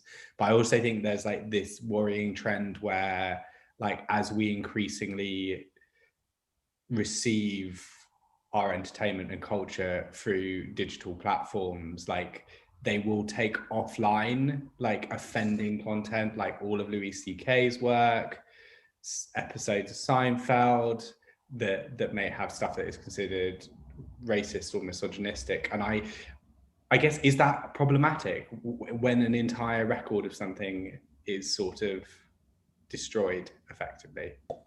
Oh, interesting. So, yeah, we've got a lot of questions in there, don't we? Big questions. I want to welcome Stephen to the conversation, just off camera, but it's just arrived. Welcome, welcome, welcome. Boris, by the way. Oh, a lovely wave there. Thank you. Boris, Jenny, Natalie, love to have you guys in here as well. And thank you, Geraldine, for all the comments that are still flowing in the chat. Very much appreciated. But Elam, you've got your hand up as well. And then Katie. Yeah, no, I was going to say, I suppose there is this fear that, like, once something becomes offensive, it's just going to get deleted.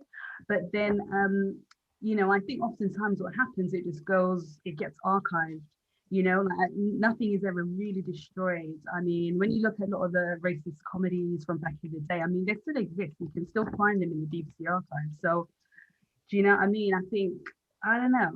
It's a difficult one. But going back to what you were saying, Mikey, about can you separate the religion from the people? Yeah, I kind of went through a journey of this because, you know, I grew up Christian. And then when I looked at the history of Christianity and just kind of realized it was built from, like, fair and, you know, awful stuff. I had to, I kind of left that religion. And then I struggled to understand why people would still want to worship this religion called Christianity.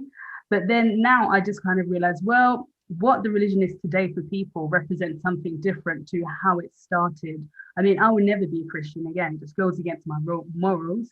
But yeah, I think, you know, as time moves on, you just have to kind of separate things in a way, you know? Lovely. Thank you, Alan. Katie? Oh, that's unexpected to be back quick again.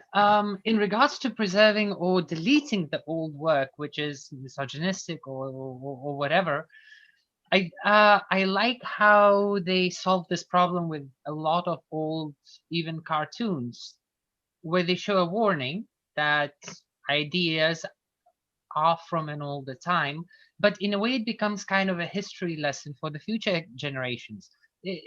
Instead of just thinking, about our own butts and how to, make us feel happier, we should think, how do we make sure that in the future it doesn't recur? So leaving these lessons, preserving them, I believe is extremely important.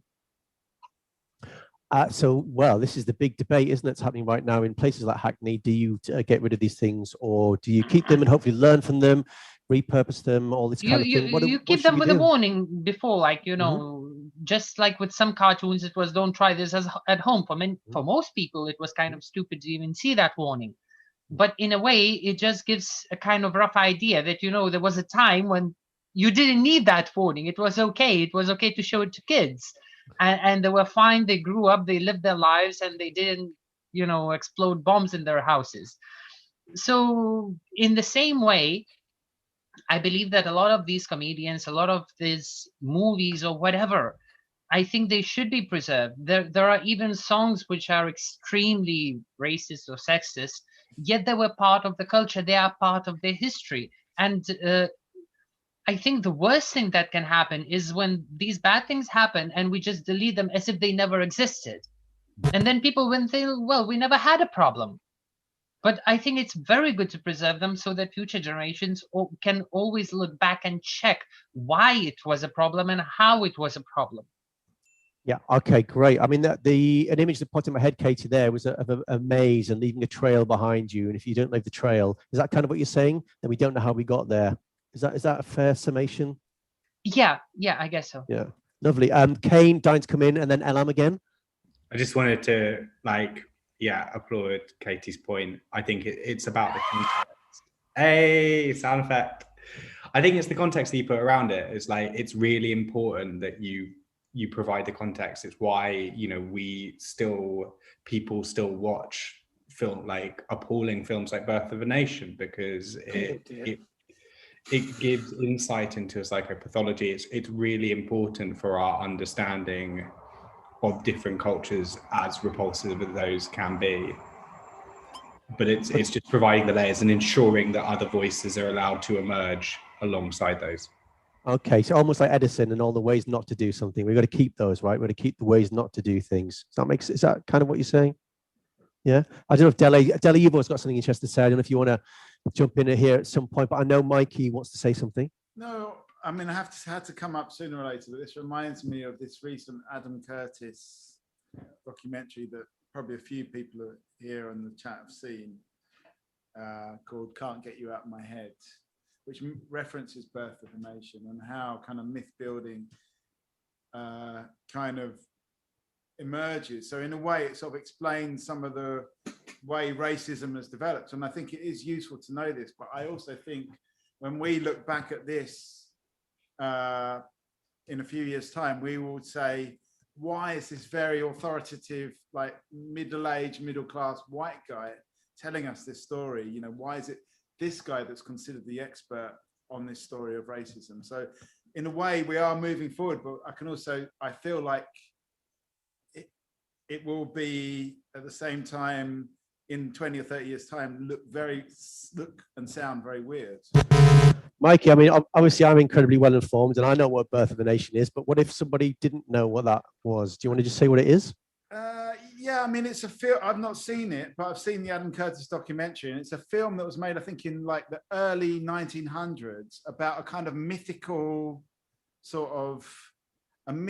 it actually pretty much invented the Ku Klux Klan as a kind of, as some kind of like white vengeance kind of, borrowing from the sort of this kind of fictional archetypes of English knights kind of riding around. And that kind of myth in the early days of cinema became taken to be reality and started the Ku Klux Klan and the whole sort of racist movement around it. I think that's fair to say.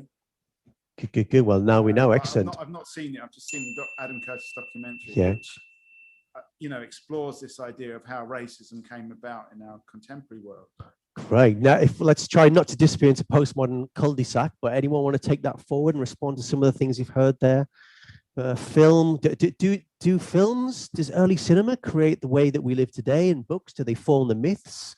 Are we all living a sort of lie, or living a form of life that was created for us, a social construct 100 years ago? I don't know. Are we really free? I don't know. What do people think? What do we think about all that? Quite a lot to chew on there. Adam Curtis. Anyone watching that? Anyone got any thoughts or views? Steve, you've not said anything there, but you're wearing a great outfit and looking kind of pumped as if you're about to smash things. Victoria, so Steve, I'm gonna let you warm up, and then Victoria's waving a hand. Let's go to Victoria. Just a quick thought. I was listening to this podcast with a guy who basically, he's a writer, and he, as a part of his book, he did like a thorough research in a specific historical subject, and he made a point that he kind of said he didn't believe in this idea that history repeats itself, because and I thought, I was just kept thinking about whilst people were talking about, because what Katie mentioned before, like, I don't know, I switched back in the middle of the conversation, but she was talking about removing old pieces of art or old pieces of film for certain reasons. And, is that going to really, like, what's the purpose of it? Like, or it's interesting, I feel, topic, because, if you think from the standpoint that history doesn't repeat itself, then what is the point of, like, banning certain things? I mean, sounds real vague, but I was actually against removing. Yeah, you were against, but but people do remove things, and yes, that's a fact, they do, and I accept that fact, and I also understand the reasons. Yes. Yeah, but yeah, exactly. What's the point? Because sometimes they don't. Some people wouldn't like a warning before their movie. Right, I would like a warning. Okay, I'm Sean. You've pensive there. What have you got? Yeah, I suppose I'd add that part of the challenge is that perhaps in one sense we want to believe that we're slowly moving forward towards a better place, as it were, that we're in constant evolution in terms of creating a culture that's like safe and fair and equitable for everyone. But there are, of course, so many opposing vested interests in our, within our culture that are kind of moving the goalposts constantly. So, for example, there's lots of music, film, novels, etc., that's existed for decades that is now considered to be offensive in some kind of way, and that's all legitimate. But there are, of course, in this very moment, there's still new culture being produced that will in turn be considered to be offensive in some kind of way. And I think that perhaps this is taking a bit of a tangent, but what's kind of going on in politics and culture now is that we're actually able to recognize that perhaps, up until the 70s, it seemed as if everything was moving to this, we were moving onwards and upwards in, making society more fair. And now we've kind of gone all over the place. We're like fascism is a huge part of the European political stage, and we find ourselves being pulled left, right, and centre. So I guess I'm just trying to say that this is always going to be a problem in some kind of way. I feel that it is kind of without end.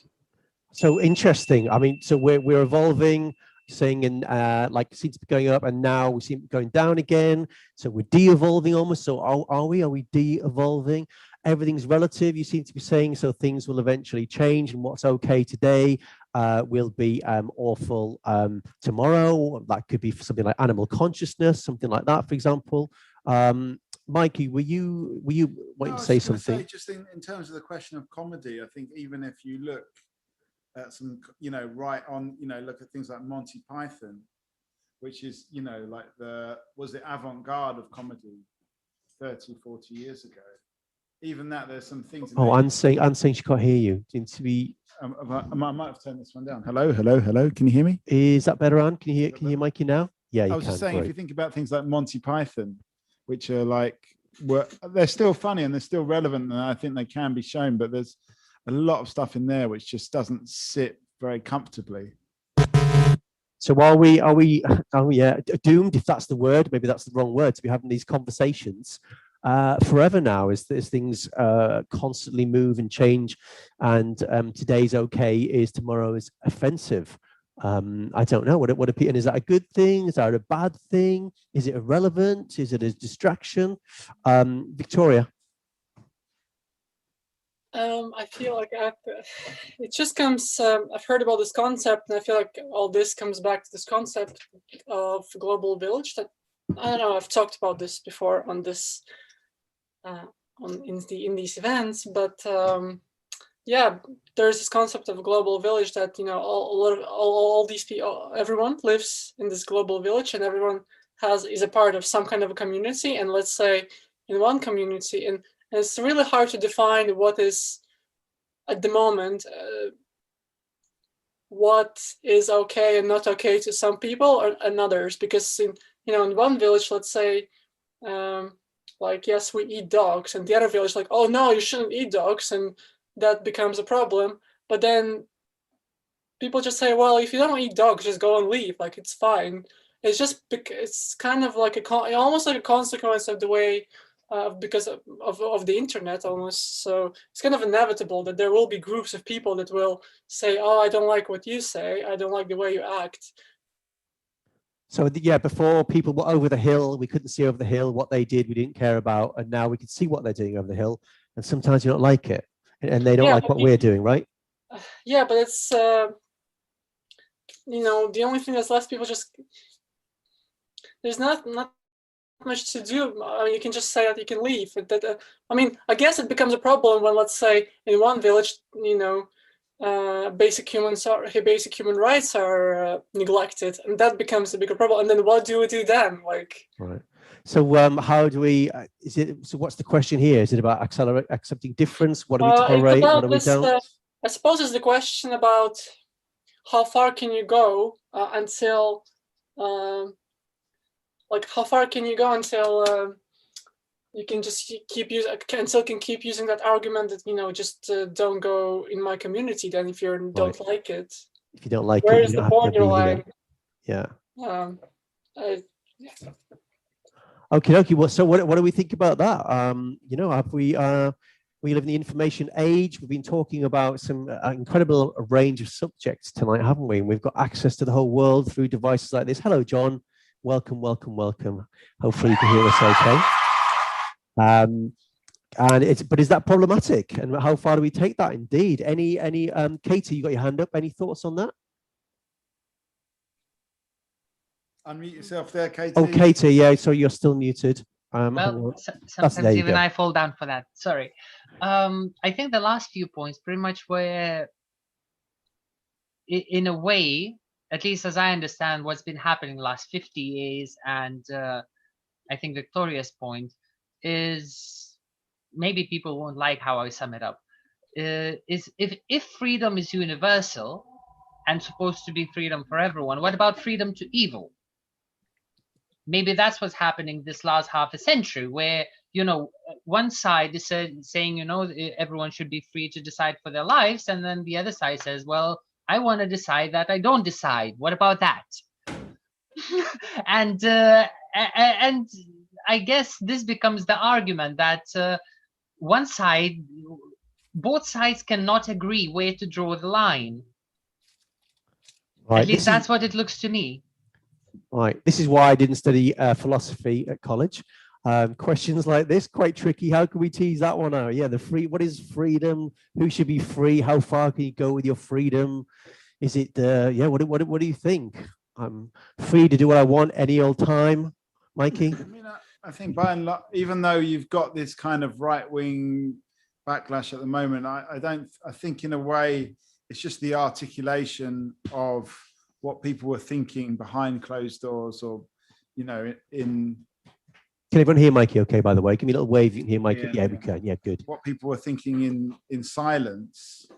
But I think now we're hearing from what they're actually thinking. And to a certain extent, that means they're encouraging each other. But I think it's better to have that conversation and to try, you know, in a way, I think the engineering of social media needs to allow people to actually clash views a bit more in a safe and constructive way, rather than just, you know, just encourage themselves, just as probably we're doing. You know, we've tried with Talkaoke to try and bring in like a wider audience with like more, you know, it is a little bit Guardian reader here, whether we like it or not, even though I personally don't read the Guardian, I wouldn't, but, you know, and we've tried to get this wider view, but it's really, really hard to bring those people into a conversation because they'd rather just talk to, as we do. You know, we're all guilty of this, just actually hearing the voices that, you know, that we like to, and we can have this kind of safe conversations about how bad racism is, or, you know, all this kind of stuff. So I would really love to find out how to bring actually the people with offensive views into the conversation. How do we? Well, Ian's got his hand up. I don't know if he's about to be offensive, but he's got his hand up. Ian. Not offensive, no.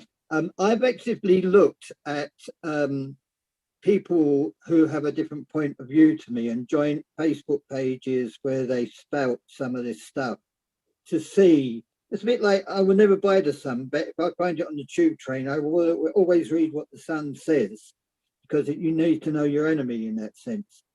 But yeah, I always try to find a counterfeit. So if I was to live in my own world of Facebook, the people I talk to mostly are my friends, and they have the same views of me. And like, I don't get a realistic look at the world. I get a look at the world as we would like to see it. So I think it's a potentially healthy thing. It's also healthy to put, when somebody is talking absolute rubbish, as I tend to do at time to time, it's if you just put one word things in there like, do you really believe this? Or, you know, and just engage in that. Not do you believe this, you blah, blah, blah, blah, blah. But what proof is there of this? And where would this end up? You know, it's sort of like open questions. But it is as well to keep an eye on other people's points of views, even if you don't agree with them. Breaking out of the echo chamber. I want to bring in Natasha, Nat in a second, but I'm having a little flashback to another Talkaoke where we talked about this, a similar thing, and were we creating a culture that basically got smaller and smaller as it told us more and more. Is it recursive, where something goes until eventually we just tell ourselves what we want? That was a great Talkaoke not too long ago, so I'm just having a little Talkaoke deja vu there. But Natalie, what do you think? Yeah, I have a friend who's like this. Who basically says, you know, it's not good to be in your own echo chamber, and he purposely reads magazines which are sort of opposing his views, sort of more conservative literature and stuff. I think it can be, I get the point, sort of branching out, and, you know, how can you really have a side and believe something if you don't know what's on the other side? But I also think it can be a bit dangerous, especially if you're not someone who's discerning enough and sort of can separate opinion from harm, because I think harm is something we should all strive to sort of not go near, leave alone, and I think a lot of views can be harmful. So can you give us an example of a harmful view? A harmful view,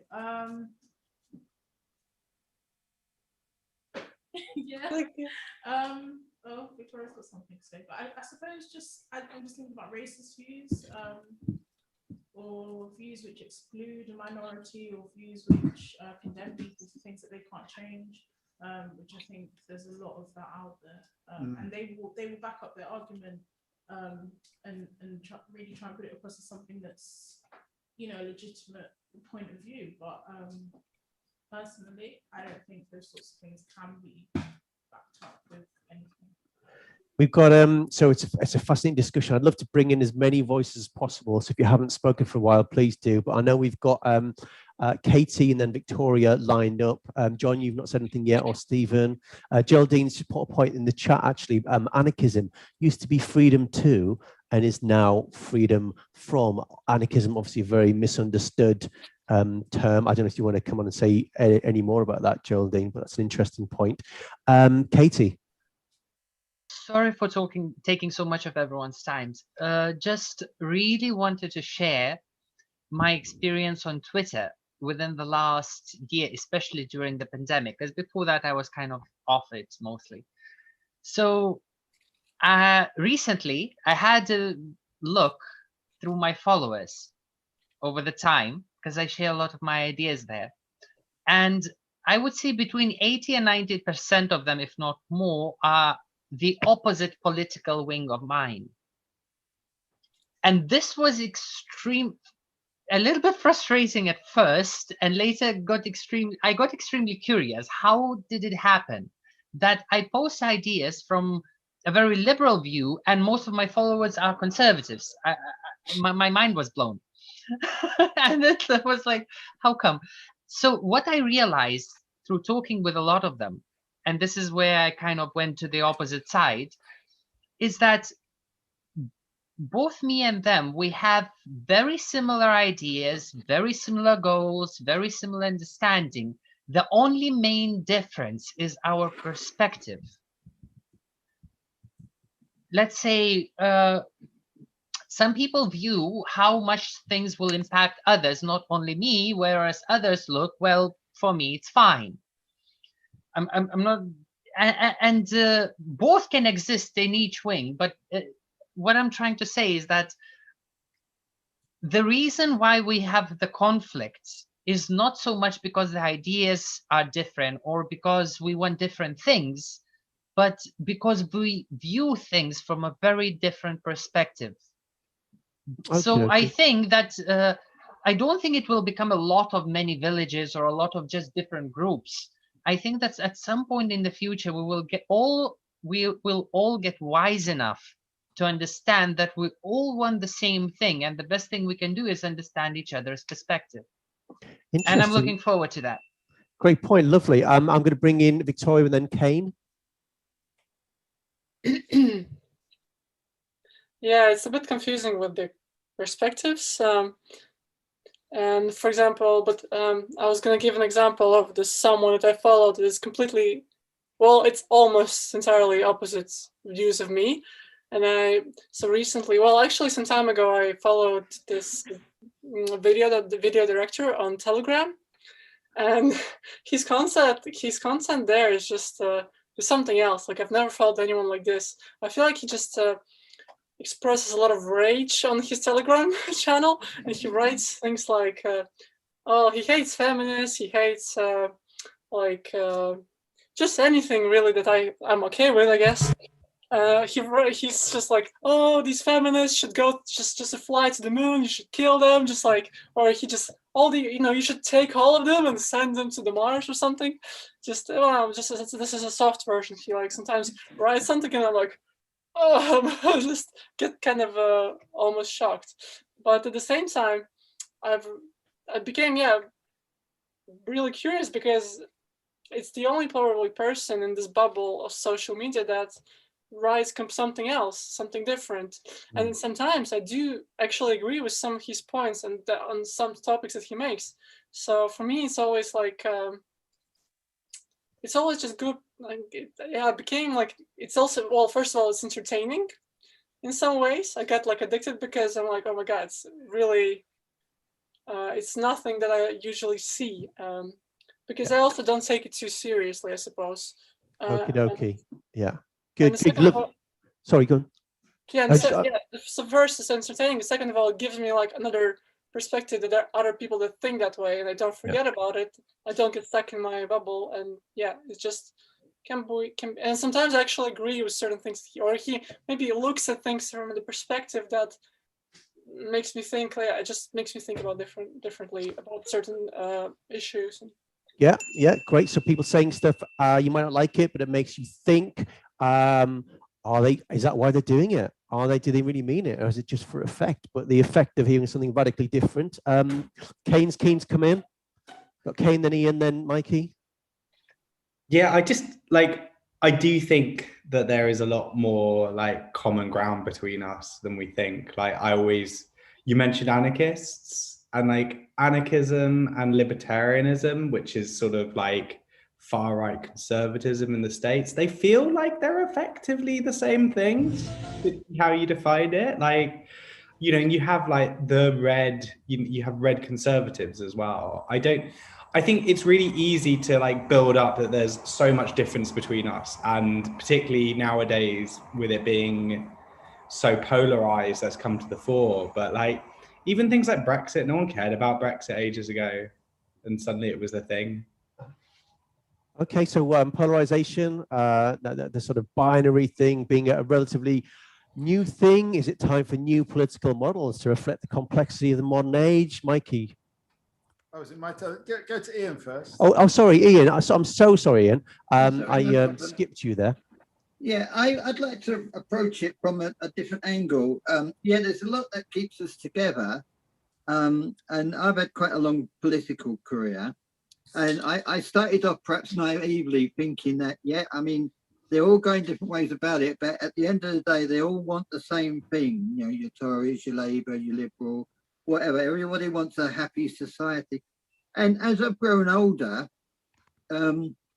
I don't see that as the case. There's many people out there that I think just do evil things when it comes to politics. I mean, I can't imagine why people would vote against kids having extended school meals. I can't imagine why people would vote for a death penalty. I can't imagine why people would vote against the legalization of homosexuality or equal rights for women. I can't imagine why that. And the only answer I can come up with is it's for either their personal gain, or there's this notion of people being evil. And I don't want to go into devils and this sort of thing, but I just don't know how to do it. I wonder why people give backhanders to people making this PPE and it doesn't even work. You know, I just wonder, are these people evil? Is that the new evil? I don't know. The banality of evil at Hannah Arendt. What do you think, Mikey? Not for you in the middle to be bringing in source material from Hannah Arendt. Oh, right, sorry. Anyway, but sorry, just a little bit training exercise. But what was I going to say? I've thrown it now. You threw me with this Hannah Arendt thing. But I do, yeah, personally, I think in a way we had it all there. You know, we had the opportunity, and we've got Brexit because we as a country chose Brexit. We chose this government. We chose the political system. So we have to, as a whole country, take responsibility for that. Margot's waiting to come in. But can you blame the society for making that choice? Because it's so hard to navigate what's right, maybe not what's right, what's wrong, although even that is a little bit blurred. But like, who is the right side to support, you know, the right political faction to support? And I think, you know, people communicate through memes and through, you know, WhatsApp messages, and therefore it's, you know, it's quite hard. And I think the whole country needs to be like penalized for it now, because we chose like this. We've got free will. Everybody could have gone and picked up a book and read about, you know, Boris Johnson or whatever. Is it as clear cut as that? Because I think we're being manipulated. And can you make the right decision if you're being manipulated? And are we ever not manipulated? Geraldine's smiling, and she in the chat has written, "You don't make that kind of money, you'll steal it." You steal it like her. Yeah, absolutely.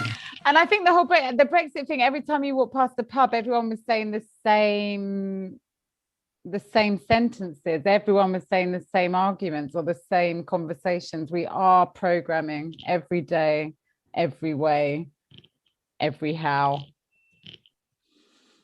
Programmed. Are we? So are we? Well, we're almost getting back to free will again, aren't we? Are we programmed? Are we free, Mikey? talking about memes. Shall we try again with this video? Because I now realize what was wrong. I thought it was coming from the other computer, so I turned the mixer up wrongly. So should we try playing this video again? If everyone can have a little video pause that we were going to have about an hour ago. Should we try it again? Rick, are you ready? Should we give it a go? Okay, we're going to try this. Hang on. We're going to try this. Tell us if we've got sound this time. It should be up, but we'll give it a go. Hang on, I've got to. Do we have some buttons to press? Talk amongst yourselves. It's like Star Trek here. We've got a lot of buttons. Here we go.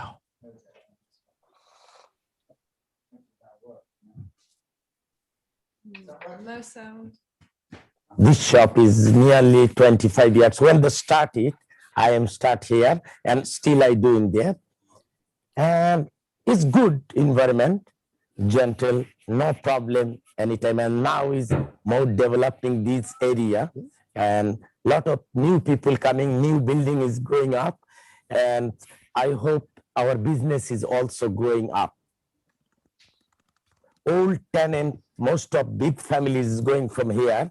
And they're giving the new generation here and new building, and people is more of they doing work in Canary Wharf, and they are living here now and very good term with us, and we very satisfied with the customer also, and we always they welcome here.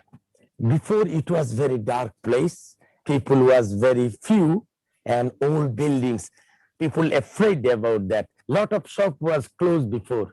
Sometimes it's robbery, something, but now it's focusing here and lighting here and very bright matter. When bright coming, the dark going. That is people when come here, it will be bright. And I hope it will be more bright.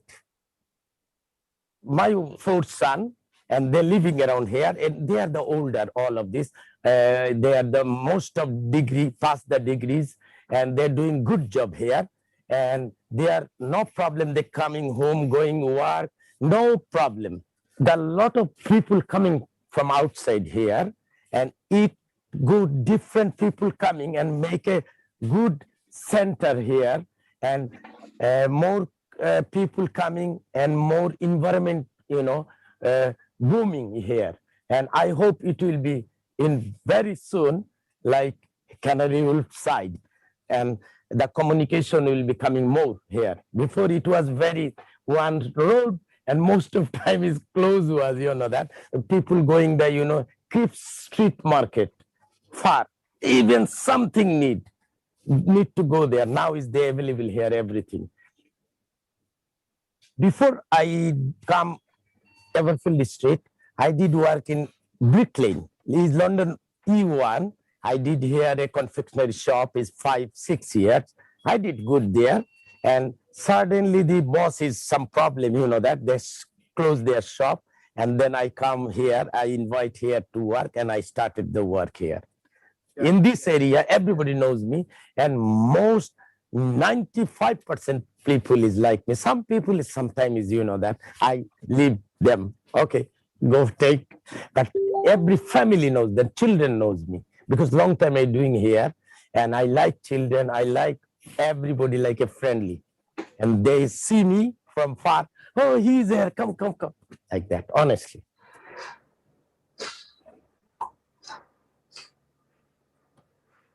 I am original from Bangladesh. Now I am a British Bangladeshi here. And this shop is Bengali. Most of Bengali people before come, now is mixing people coming, white, everything is Asian, Indian, and I was servicing everybody. Before it was the Bengali people more, that's we provide the Bengali things, some from Bangladesh, India, who is the origin brought up there. They like that, that's why we keep it. And now generation is growing up, and they are, they are brought up here, they are make their culture here too, that. So now we keeping that different culture, different goods, we keeping that, that. Which one is demand, we supply it. And this is the good things. And still, you know, the people know that this is Bangladeshi grocery shop and it's coming, and some who those people newcomer, they are very, very proud of that, that this type of shop here, they can imagine it. And a lot of people new coming and see, oh, this is your shop, because they focus now. There, this street is did lot of work, lighting, and people, you know, attract this, and new people coming here. And this is almost our culture is making, you know, like going to the British principle, and the mixing people is good for environment. Honestly, I'm saying that. And they're normally is make faithful, you know, each other, learn from each other, their culture to, you know, combine with us and living good. And we respect each other. And we want that. Nowadays, need to link with people like a family member. Then they will feel comfort. And you need to always thinking about his mentality. And you need to serve like that way. We will be successful. People is not, everybody is same-minded, you know that, different culture, different mind. But, you know, gentility is the best way. Honesty is the best way to gain something. I believe that. In future, definitely good future is here. More developing here about the painting, rebuilding, new refurbish here, that it is the more helpful and good for us. Hair cutter, you know, and the boxing compound, and some other shop is opening very soon, you know, and it is look like a crowd place, and everybody, you know, happy for that. Everybody happy. And I hope it will be more very soon. Inshallah, inshallah, with that, inshallah.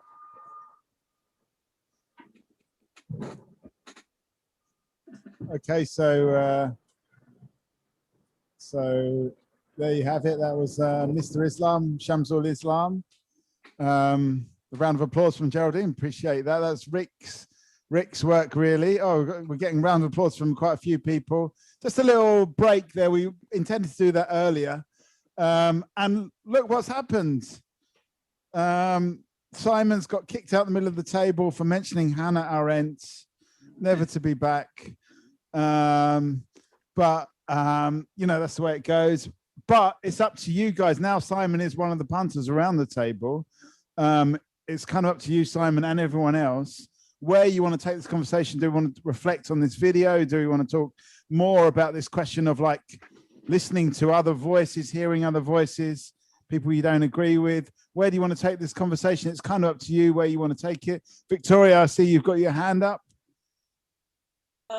Yeah, just this video kind of reminded me about this documentary I saw not too long ago about, so apparently in Brazil, there's a community of Russians that migrated there in the beginning of the 20th century. Right. And so it was a long time ago. And in fact, their language has preserved, and it's very unique, actually. It's nowadays people in Russia don't speak the same way as they do in Brazil. They speak in a very like, they have words that's been, you know, that disappeared from the modern Russian language. So their culture, they basically kept it the way it was almost like more than 100 years ago. Yeah, so it's almost like a sort of. Yeah, it's almost like a preservation. Yeah. And yeah, just remind me of that, because there is like this phenomenon, for example, for when people move to US, it's just what I've heard, like that, you know, a lot of times this American culture kind of eats up. So you have to become like fully American. You like a lot of times, basically it's kind of the discussion of like how much, you know, like how can you truly preserve the culture? What does it mean? Yeah. And how much is, you know, of it is going to disappear, or is it ever going to be the same, or is it just, yeah, it's a lot of questions. I wonder, the documentary. Yeah, I wonder if we can link it to the conversation before, but you know, I mean, is that what's going on as well here in Poplar? you know, when you've got the Bangladeshi culture. I mean, I have to say, when I asked Mr. Islam about, he didn't want to talk about a Bangladeshi culture as such. He wanted to talk about a kind of mixed culture. So he, although I think we've talked to other people in this area that with different views, he wanted to talk about a mixed, British Bangladeshi culture, not necessarily. He didn't really want to talk about his past in Bangladesh at all. Okay, so I have actually my mother's friend moved to US like a few, like, I don't know, in 90s, and there's, you know, she like shows her kids, like she just tries to show them when they were growing up only like specific Russian speaking cartoons and that sort of thing. But I feel like, yeah, I don't know, I think it's important, basically. I feel.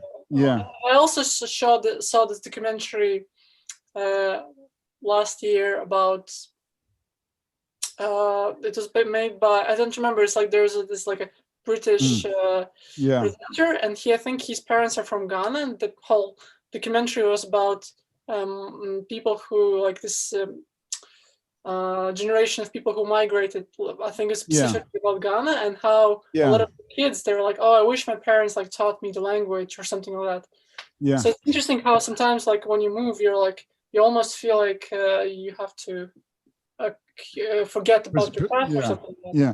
Well, I mean, there's so many questions there about preserving or forgetting culture, which can, I think, be linked to the previous questions about preserving or forgetting culture that we were talking about in a different context. That's a really interesting take on it. Anyone else want to join in or give their remarks? John, you've not said anything yet. Stephen, you've not said anything yet. Anne, you've not said that much. Even Dele, you've barely said that much. And David. So let's get some of these kind of quieter voices. Now's the time. We've only got really 15 minutes left. So now's the time to hear from some of the more quieter. Dele. Yeah, I think it's very important we have a diverse community in the UK, and that is evolving in different parts of London now, where communities are coming together, living together happily, and showing the world that we can live together as people. And that's the beauty of London as a city, is that we are a diverse community. It is very important for us to promote and start to live within that premise of working together as a community, rather than as entities, you know. So you think, in a way, you sort of agree with Mr. Islam that it's about this kind of mixed perception of culture. Is what makes London what it is today. Yeah. The people living together and sharing. Yeah. Okay, that's an interesting point. Let's go to Katie. Oh, David. Katie, just because you've said a lot so far, I'm gonna just go straight to David, who's not said as much, which is remarkable in itself. Thank you. Just kind of identity. I like to preserve my European identity, so basically I will keep on the status of like EU settlers rather than applying for British citizenship.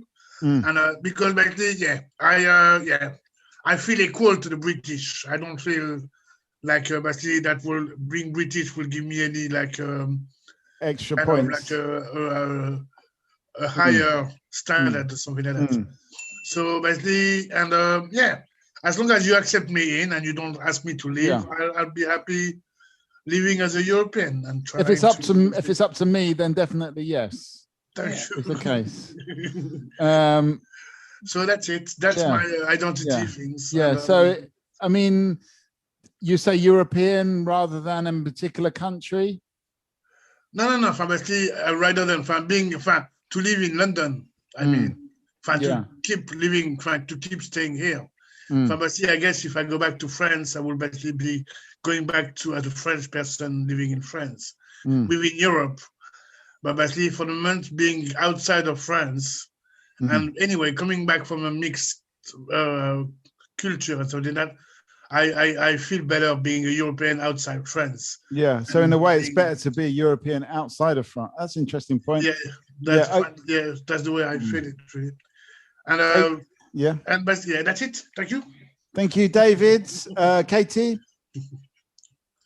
Thanks. Just wanted to join in the conversation in regards to preservation of culture, and just to share my personal opinion, I don't think it has any value whatsoever. I think that the culture evolves no matter what, whether we agree with it or not.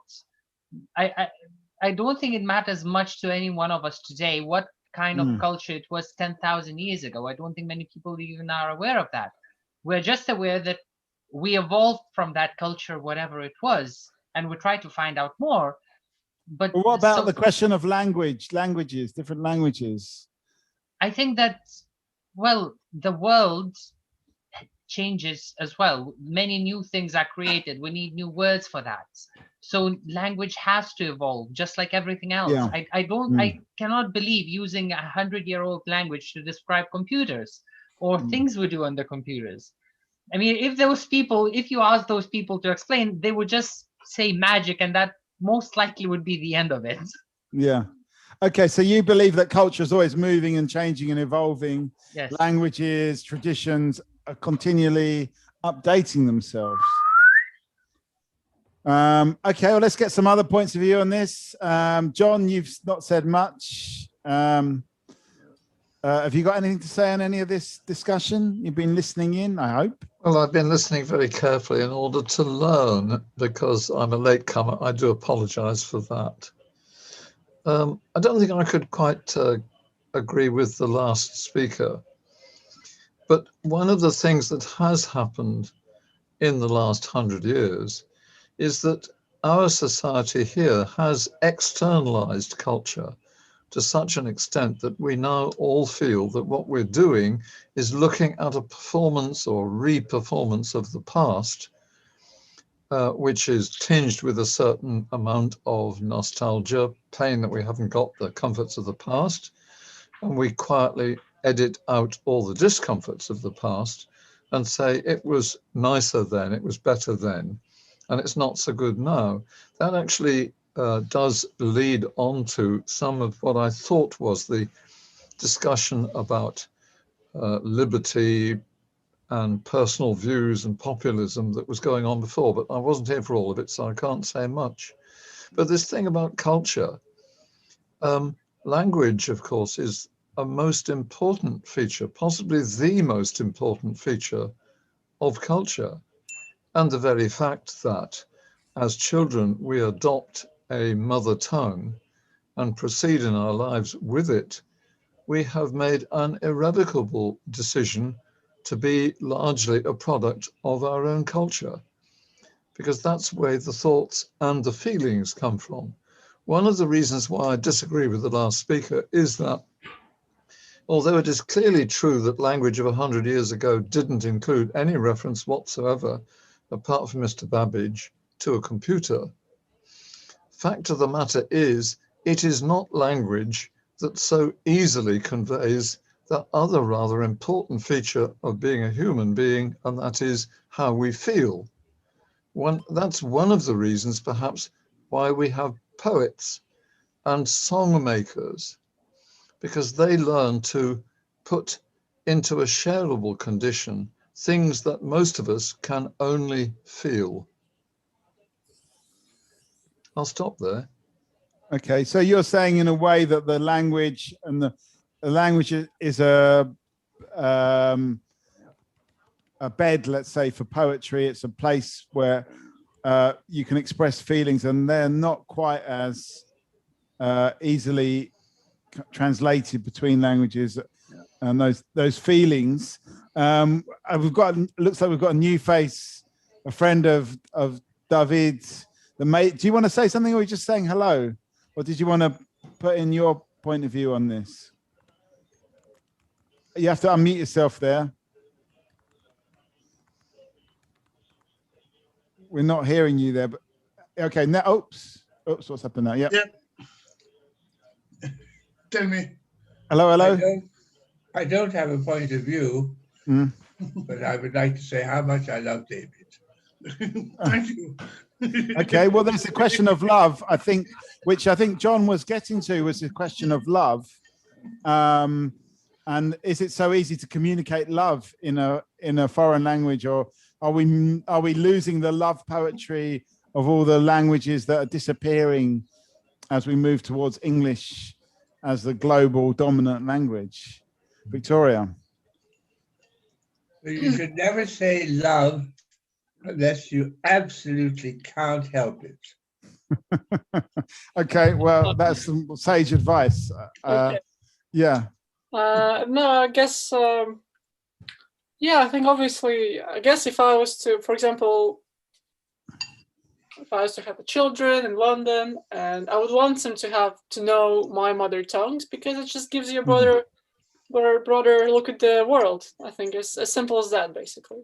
And yeah, in the stack, so I guess that's when I can understand maybe frustration when somebody, you know, obviously it's not always possible. I understand, like, for example,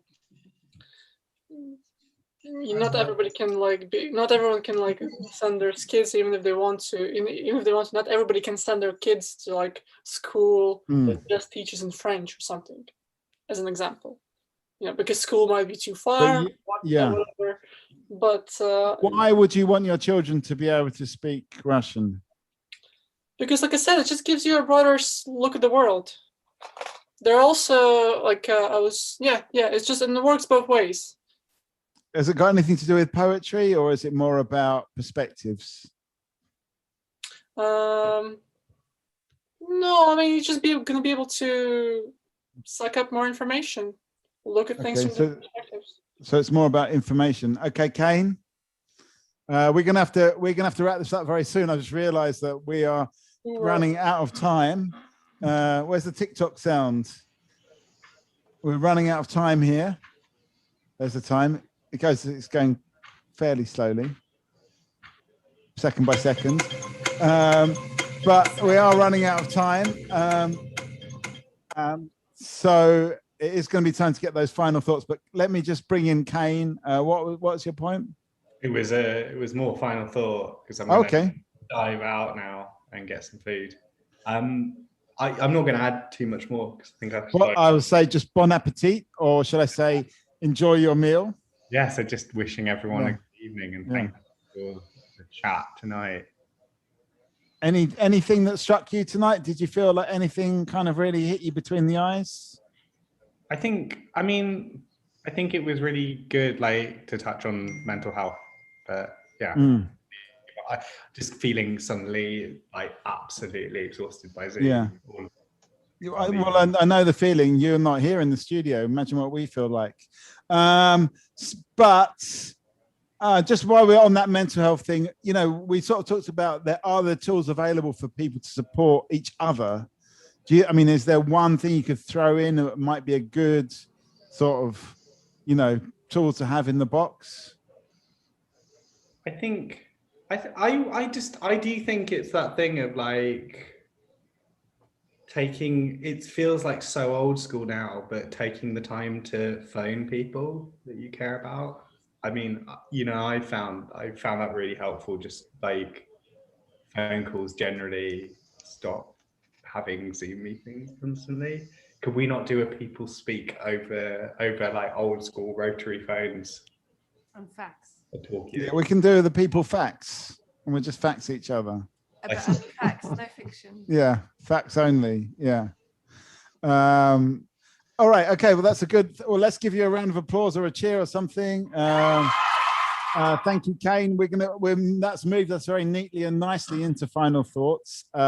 We've covered a long journey here, and we've talked about lots of different things. So you just feel free to pick up the thing that you think is the most interesting or the most prescient. Not that I really know what prescient means, but it sounds like the right word.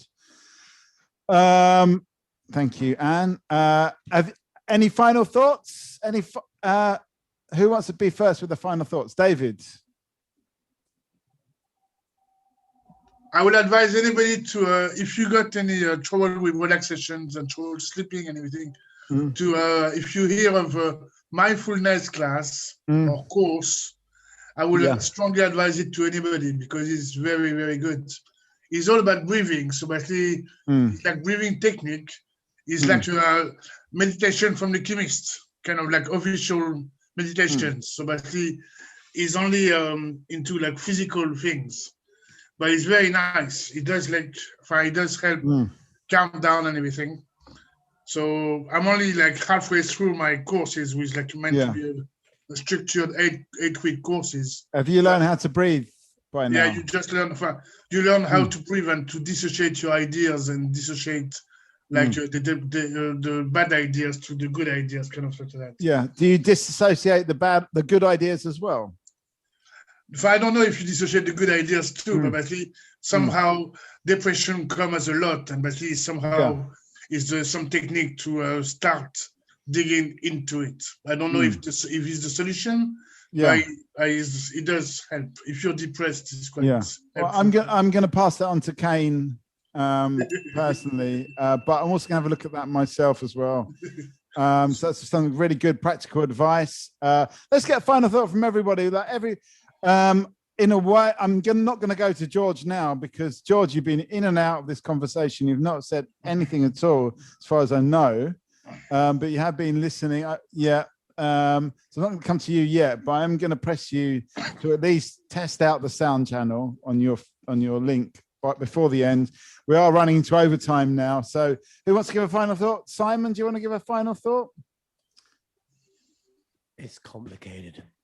Is that it? Okay, it's complicated. It's a very uncomplicated final thought, though. Let's get some other final thoughts. Katie? Thanks. Just to touch up finally about all the culture and evolution of it. I do agree with John that old art was great in conveying emotions. But at the same time, at least in my understanding, the emotions of the newer generation, the one after me as well, are somewhat different. And at the same time, I would really, really love to see an oil painting of a computer. I would probably even buy it. Okay, well, I'm not going to try and unpack that. That's the nature of the final thought. That's for next session. Let's get some other final thoughts. Dele, have you got final thought? Yeah, I'm just gonna talk a little bit about religion. Some religions could be very deceptive, but on a broader picture, religion is a very useful tool towards spirituality, hope, and well-being. So it all depends on how you take religion. For me, I had a close encounter with religion, and I made a good use of it. And I think some other people go through that kind of experience as well. Okay, so there is, it's about how you actually encounter religion. Yeah. Okay, let's get some final thoughts then. Victoria, have you got a final thought? No, thank you just for the chat, everybody. It's nice I enjoyed this. Has your question about the three geniuses of film been answered at all? 2.5 hours later? No, I guess I quite like the point that I guess somebody brought the point that we shouldn't stick to the word and stuff like that. And I guess just it's just a word at the end of the day. That's kind of remind me of that. It's just a word. If somebody wants to use it, it's fine. Yeah. Okay. That's food for a different conversation, but I wonder if there's different words for geniuses in different languages, if it means something different, combining the other themes. Stephen, have you got a final thought for us? Or an initial thought? Thank you. Can you hear me? Yes. Oh, good. Yeah, thanks. I joined a bit late, and I've been trying to sort of grab hold of a lot of threads that have been dangling around, and it's trying to make sense of them. I haven't sort of grabbed hold of any of them hard enough to be able to respond to any of them, so I've just been quiet. Well, Stephen, you can always watch the YouTube. It's on VEPSNet's YouTube channel, THEPSNET, and you can watch that back and make a final thought based on watching the video all over again, if you really want to. Although we won't be able to respond to that final thought, but maybe in the next one. Is that? I thought you were going to say something else. No, but just a thumbs up. Well, you would be able to, wouldn't you? If you're talking about the comments on YouTube. Yeah, we would. True, we could just comment back on it. But okay, and we've really ignored the web audience here tonight. outside of the Zoom because it's been so busy. But I just want to say, people, leave comments, do say stuff, and we do actually respond. I'm making more of a drama out of it than I really need to. Anyway, we're just going to carry on, get some more final thoughts. Anne, have you got a final thought? Yeah, well, just to say, it's been good. I felt actually quite ill when I started the call. I thought I was going to have to go off 2 minutes later. So it's been great, quite stimulating. I realise I haven't kind of attended anything as myself online, probably ever. It's always in work mode. So it's taken me a while to warm up. So maybe next time I'll have some comments. But yeah, that made me have some thoughts about, you know, people having critical thinking, news, information, because I come across a lot of people who don't want to have the vaccine, and that, you know, personally and professionally is quite difficult. So yeah, you made me think a lot about that. And just it made me think about a nice spiritual experience I had when I was much younger, in a very different I was living a very different life, not the kind of life, I didn't think I'd have the kind of life I had now. And I had a very nice spiritual experience where I saw the aura of a flower, and I now terribly can't even remember what kind of flower it was. But you know, when people say you could see the aura of things, and it's a load of nonsense, and it actually happened to me, and I'd completely forgotten about that. So you made me think about that tonight, which is Well, that sounds very nice. And once again, it'd be something I think we could investigate further in a different session. Yeah, and sometimes, some of you are not here through this whole journey, but we're talking a lot about the beauty and the wondrousness of nature and spiritual experience, cultural versus natural, earlier on. And that was a really interesting part of the debate. Okay, final thoughts. I'm really running over time now, so it's just time for final thoughts. We haven't had one from you, Natalie, from you, Margot. We haven't had one from you, George, from John, and from Geraldine. I typed mine into the chat box. Okay, where is it? Love is a violation. Yeah, I didn't want to say it, but that's my final thought. Love is a violation, which is something, as said, that I got after a festival. I found that. Exactly. It just means that by just claiming love, you're kind of jumping the queue. You haven't read any books. You can't get in with that cheat, you know. It was that kind of thing. Yeah. Yeah. Okay, well, that's love is a violation week. That once again, food for thought there. But nice and short and sweet as well, which we like that too. Evocative, poetic. Natalie, have you got a final thought?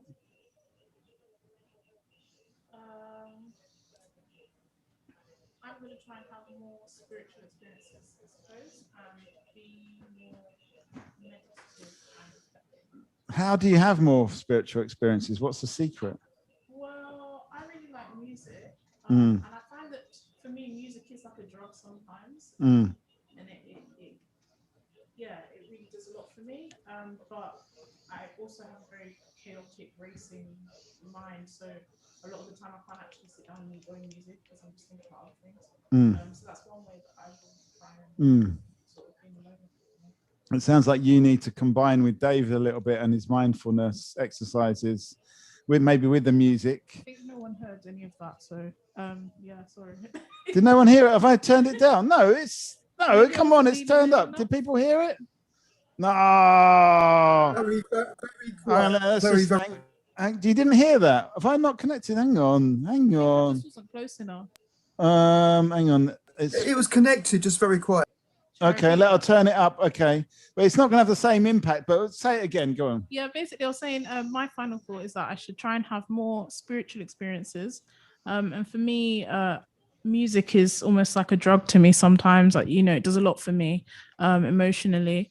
But with my sort of racing mind that I have, I struggle to be in the moment and actually enjoy music that I listen to because I'm just thinking about other things. So yeah, just that's what I'm gonna do after this chat. Listen to more music, be in the moment. Yeah. Okay, well, I'm gonna just hit some random buttons.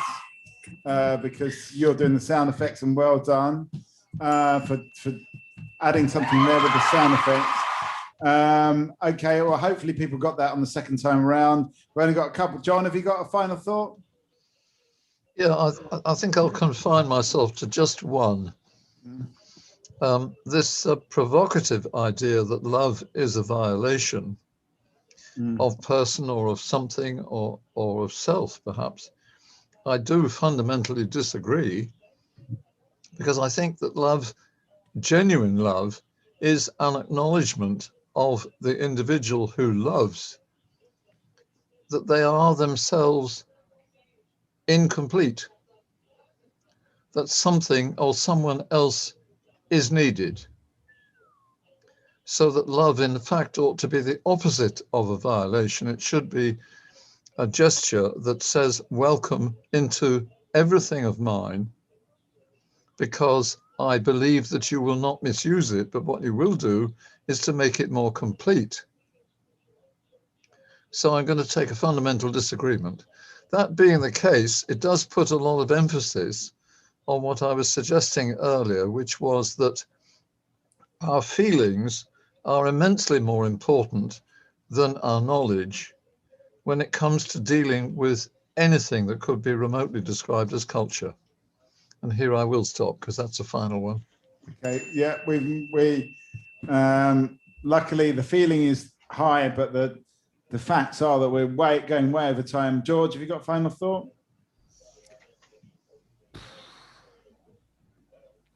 Don't know, man. That will do, to be honest. That's a good final Language is a thought. provocation. Yeah. If love is a violation, then language is a provocation. Okay. You provoked and then you violated. Margot, have you got a final thought? Hopefully your mic works. Hopefully, but I don't really have that much to say. Yeah, I don't actually have a last thought. You're just thinking. I was going ongoing thought. Ongoing thought. It's not a final thought, it's an ongoing thought. Okay, well, all we need to do now is say, obviously, first of all, thanks to Rick and his great visuals and putting all this together. Thanks to everyone that's taken part. Thanks to the whole team here. Thanks to Simon. Thanks to Margot. Thanks to Natalie. And thanks to all of you. Let's play the theme tune, and we're going to say goodbye. Bye-bye. Are we? Yeah, we are. We're true. 21st. At some point, it's going to be online. Just look on our website. Just check. Don't worry, we'll email you. We'll email you.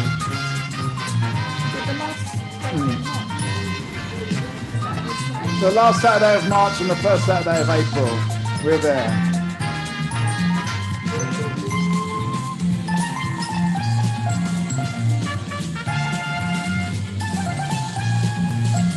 Bye, everybody. Thank you. Thank you. Good night, all. Good night. Good night. Good night. Bye.